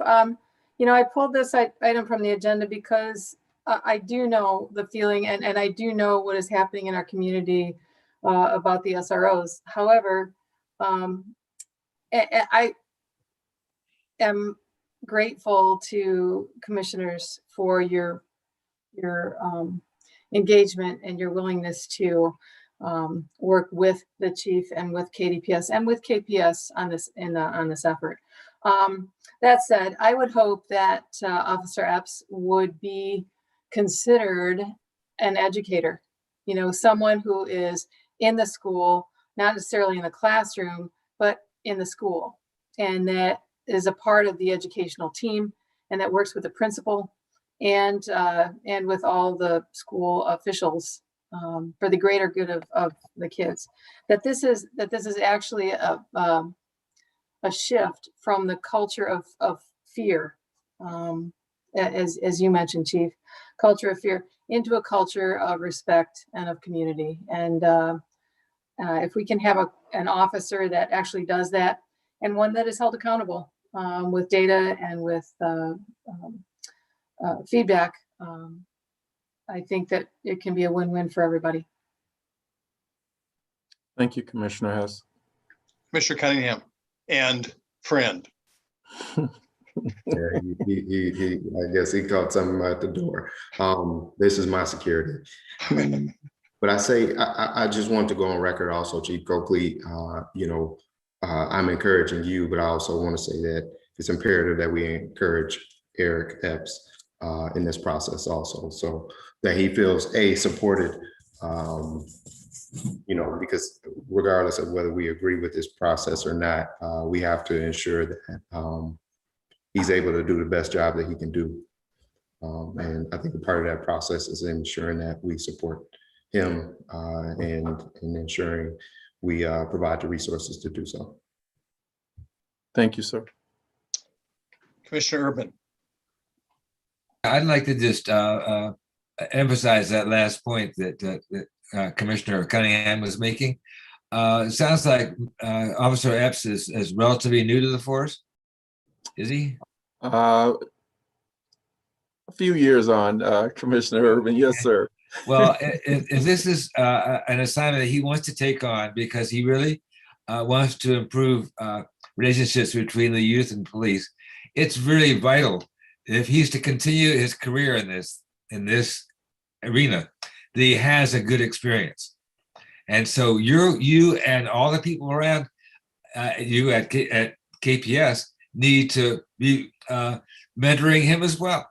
I would love to hear that at the end of the year, he's not burned out and he wants to do it more. He wants like to do it again, or maybe mentor the next guy. That's what I hope.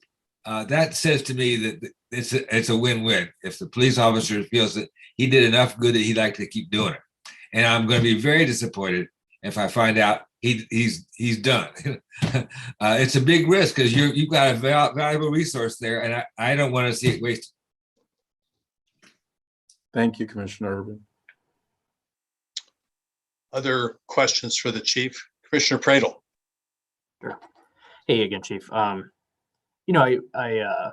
As I'm listening to everybody talk about this, I'm thinking about a few things. So like the actual question on the table is, are we going to enter in this memorandum with Kalamazoo Public Schools, of which they're paying, and they've already approved to do this, right? So, if it's not us, then it's going to be somebody else. What gives me, I guess, appreciation is the fact that I feel like you're hearing us and the concerns we have.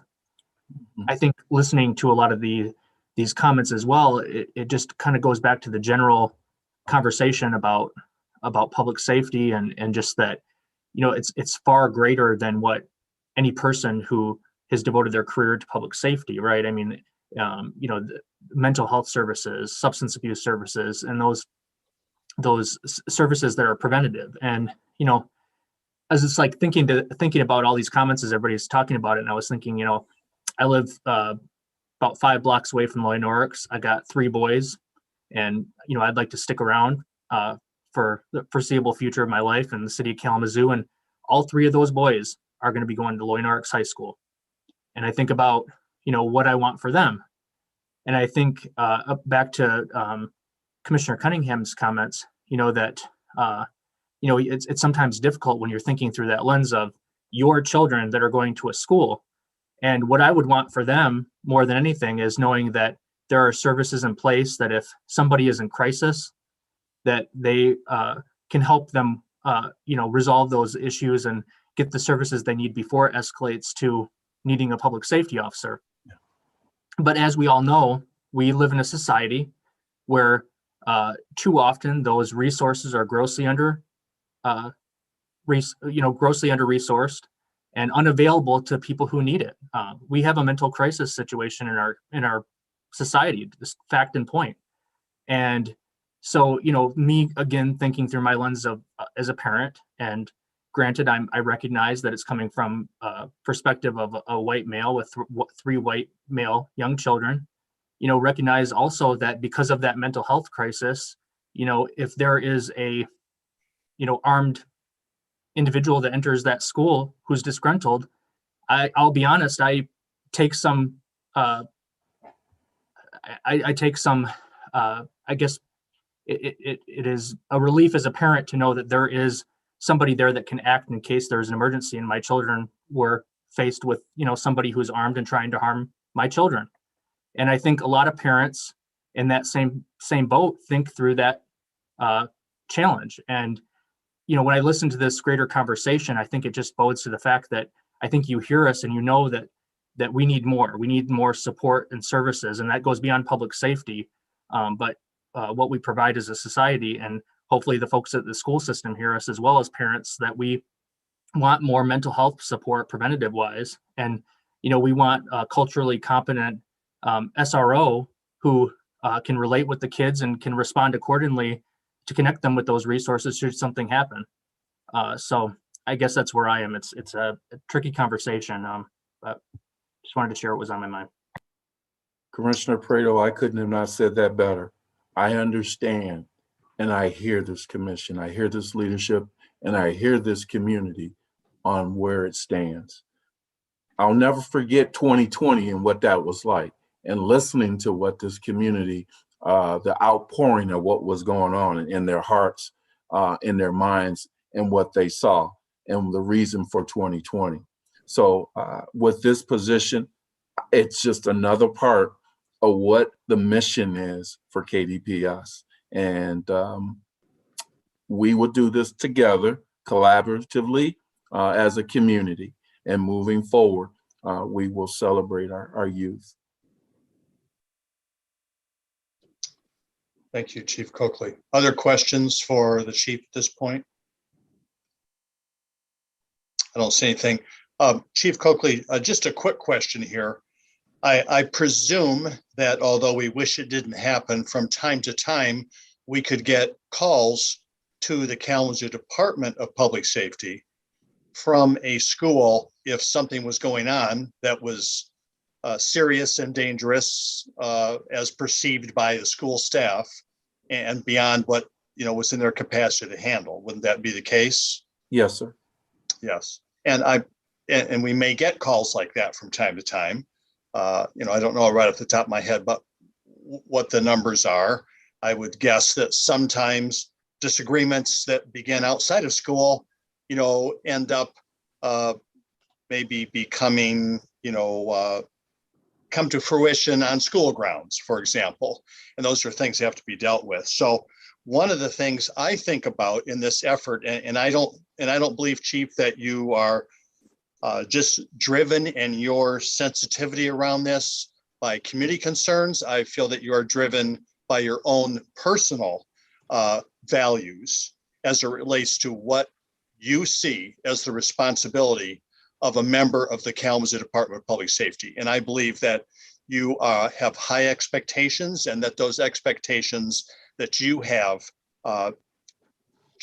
continue in this relationship. And that to some extent, the way that you see this relationship is not unlike what we're hoping for community policing in neighborhoods, that there are officers who know people by name, who have relationships with folks, that are building another kind of a relationship that is not just an enforcer that comes in and doesn't know anybody in the room. So that is a benefit that accrues to public safety when you have someone that's their purpose in this setting. So anyway, I appreciate that, and I appreciate the values that you bring to it. So that all said, we have had a long discussion about this. I know the memorandum of agreement is in our packet, but there was a suggestion from the Vice Mayor about putting this off for a couple weeks. Is there an inclination from the commission here about a desire to do that, to put it on, postpone it to a date certain, which would be the next commission meeting? Commissioner Cunningham. I move that we move it to our next commission meeting so that my colleagues from the city commission can at least review the MOA. Attorney Robinson, what's our steps for doing that? You need to make a motion to postpone until, I think you're asking for the next meeting. Was it the next meeting of the week, one after that, the 19th or the 6th? The 6th, I believe, is the next meeting. Just a motion to postpone consideration until July 6th. Okay, so motion's been made. Is there support? Not support question. Can I question after a motion? Well, yeah, you can discuss that. The motion you can discuss, but you need to second it in order to put the motion on the floor. I'll second the motion. Okay, supported by Vice Mayor Griffin. Yes, question, Commissioner Hess. So because the MOA is in our packet, are we asking to see former MOAs to compare? Is that what we're at? Is that what the motion is? Is that why we're waiting? Well, the motion is just to postpone action, till a date certain, which is our next commission meeting. So that's simply the motion. But we can certainly, expand that motion, or we can just, have a somewhat informal conversation about what kinds of things the commissioner might like to see. That was my understanding from Vice Mayor's comments. Is that correct, Patrice? Yes, I was asking to postpone this for my reasonings of extending. And so we're clear and the community is clear on the MOU. As this conversation has expanded, several of you have lifted up very good points. Commissioner Cunningham is, as far as benchmarks and success, if there's an opportunity to bring that back to the table, along with, in this space, I would appreciate that. I don't know how you all feel about that, but. I would point this, the Vice Mayor makes a good point. However, this is, at least the version I've reviewed, is a three-party agreement. It's between the Kalamazoo Public Schools, the Township of Kalamazoo, and the City of Kalamazoo. And in regard to what it is different because it does address many of the things that Chief Coakley already talked about. Prior agreements were pretty, I don't want to say bare bones, but they were pretty straightforward. The public schools will pay the City of Kalamazoo X number of dollars to have a school security resource officer at Loy Norix. There was the township that had a separate agreement with the school system for Kalamazoo Central. This is now a unified agreement, and it was negotiated with either Chief Coakley or one of his agents, along with Chief Ergang or his agents, and looked like Don Webster, who's former KDPS officer and who's the Kalamazoo Public Schools security chief. And they are outlining, as Chief Coakley indicated, some bias training, doing things that in terms of what the officer is going to do, when he will do it, and under what circumstances he will do it. So it's a little more, I would say, detailed in terms of the expectations and the actions of the officer. You can look at the past agreements that we went into, but I think you'll see a significant difference in terms of kind of I'm going to say a more vanilla type of one that was in the past. And this one is a little more detailed in terms of the expectations and the roles that the officer will play in the schools. And the other unique thing, as I mentioned before, it is a three-party agreement. That the township is agreeing to the same thing that the City of Kalamazoo is agreeing to with the school system.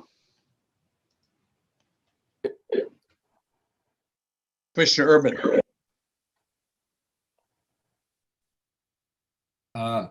Yeah, I think that I'd be in favor of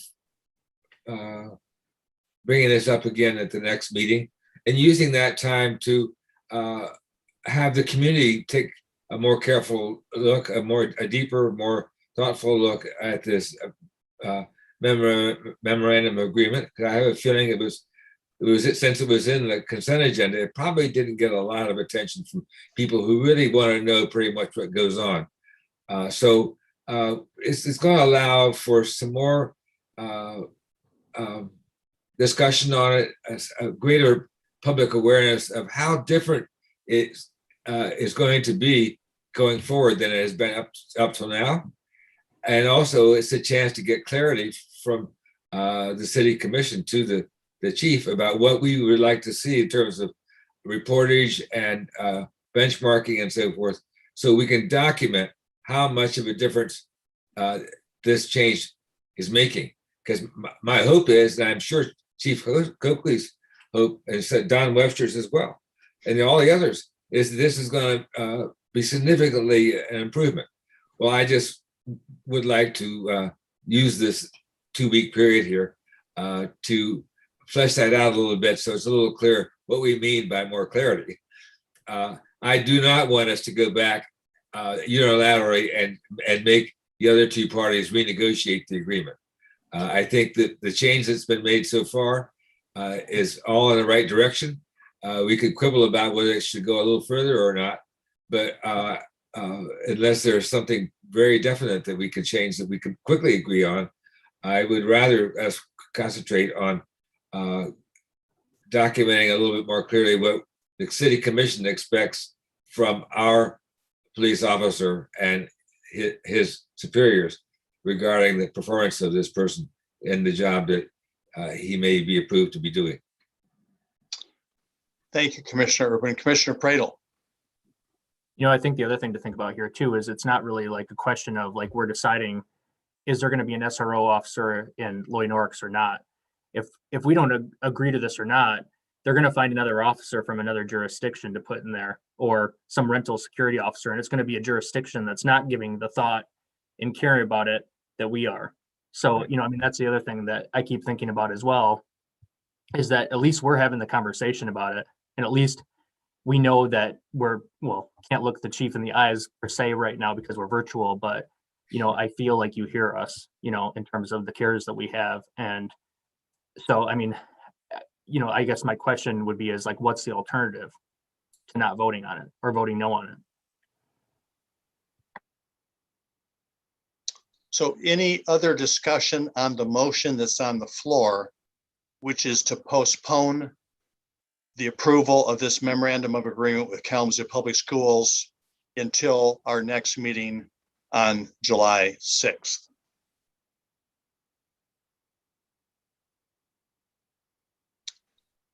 Seeing no other discussion, Clerk Borling, will you please call the roll? Commissioner Pradel, Yes. Commissioner Urban, Yes. Vice Mayor Griffin, Yes.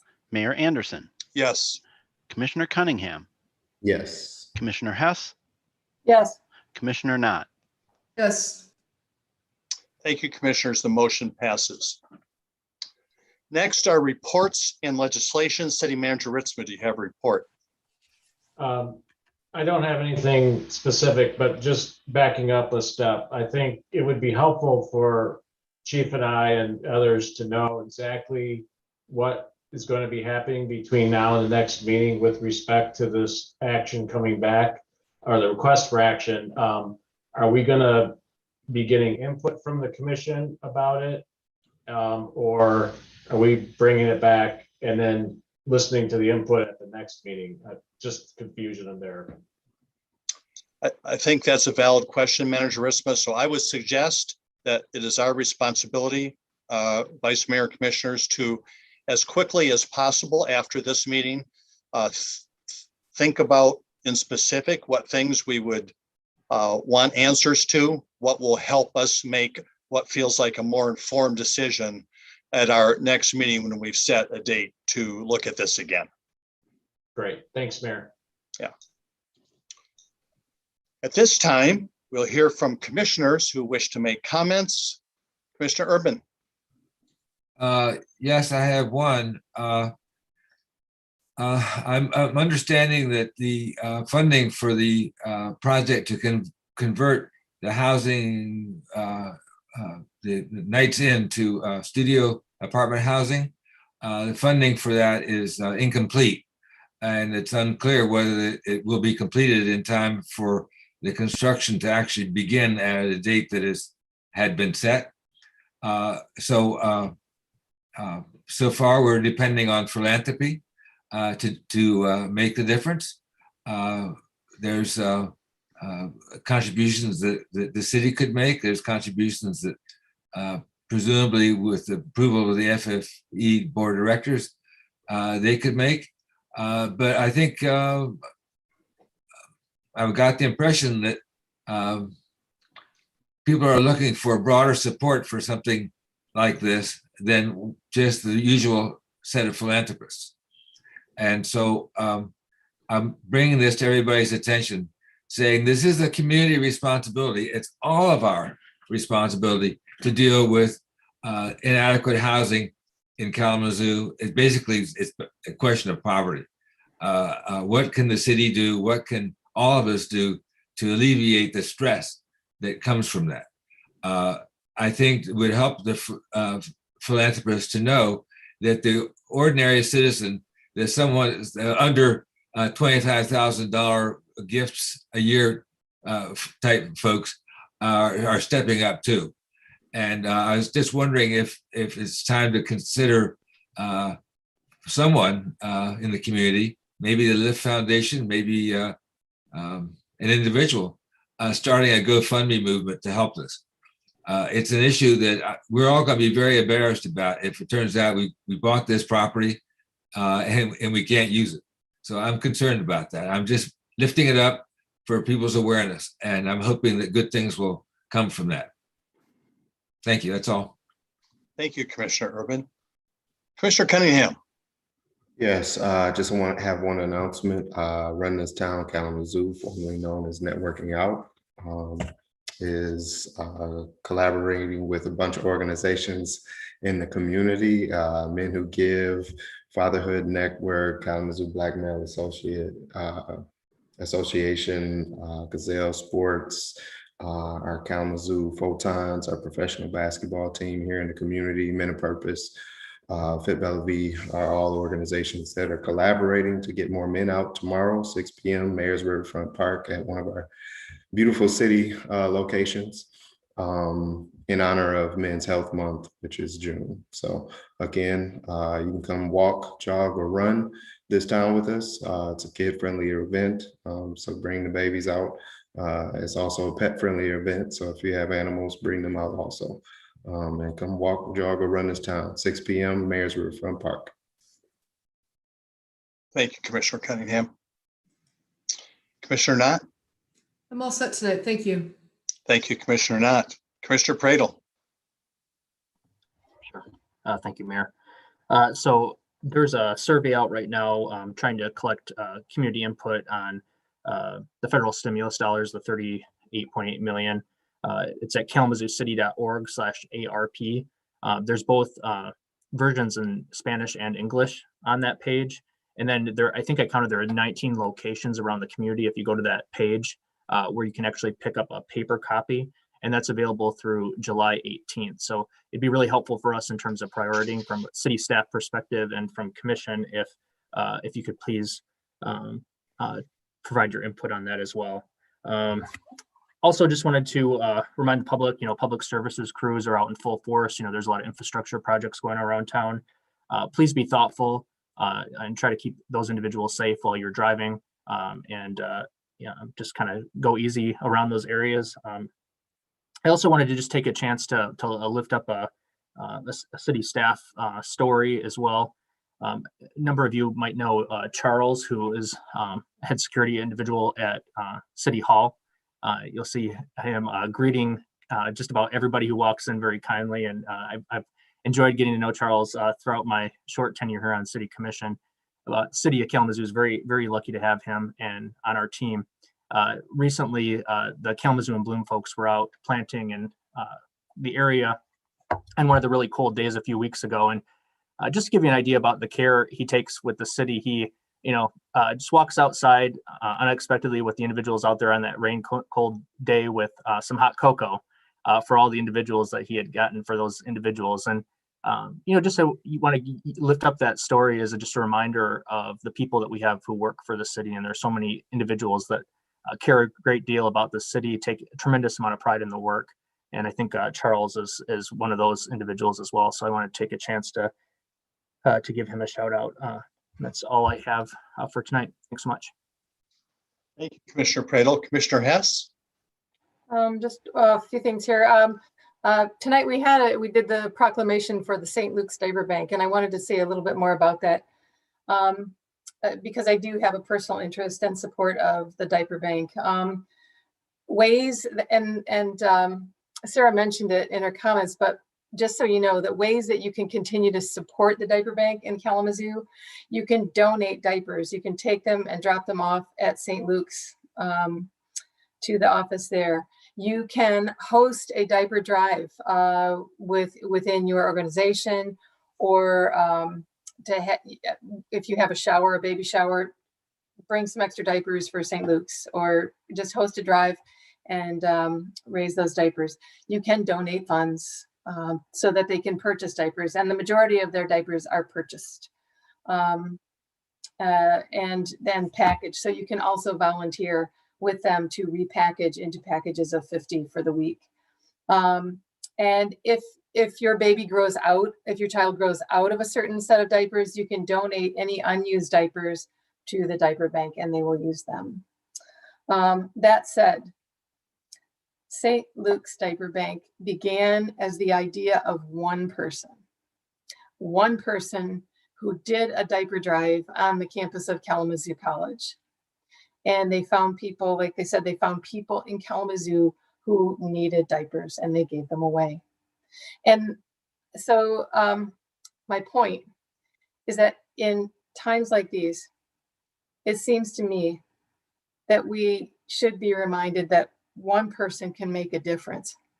One person that tells another person, and action is taken, so much so that within 6 years, we have distributed 1 million diapers in this community. That's mind-blowing, the idea of one person. So I know we all have ideas, and I know everyone does. Please act on them for the greater good of this community. Thank you. Thank you, Commissioner Hess. Vice Mayor Griffin.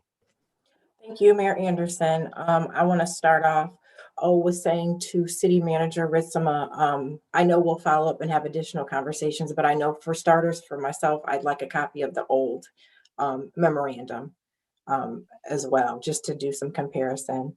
And also, if there can be, I know the last commission meeting we had, Jeremy Turpinning called in about his issues with the property management company. And I know we get all kind of busy, so I'm not pointing blame, but if there can be some follow-up, and if someone, I see Chief is gone now, if City Manager Ritzman, we can make sure that there's follow-up with the city staff as well as the Department of Public Safety. And my apologies to you and to Dorothy Appleyard, or to any member of the community who writes in and takes their time to communicate with us. You know, it's a balancing act, and there are people that I don't get to, you know, as soon as I'd like to. My apologies. It's never intentional, but please don't let that deter you from continuing to write in, to call in, or to voice your concerns with what's happening in your life as it relates to the city of Kalamazoo. I also wanted to let community know, May 21st, I had the opportunity to take a Stop the Bleed training. My husband, Ed Genesis, is an organizer here in the community. He had a great conversation with Dr. Sandra Medinilla at Bronson, and myself, Vice Chair Tammy Ray with the County Commission. We all became certified by the American College of Surgeons with the Stop the Bleed training. And as we've heard from callers around, and as we unfortunately have some of our experience of our own in violence, and then particularly with gun violence, I'm looking forward to expanding on this and making this training and certification available to more people in the community. And last but not least, hi, Seamus. Thank you. I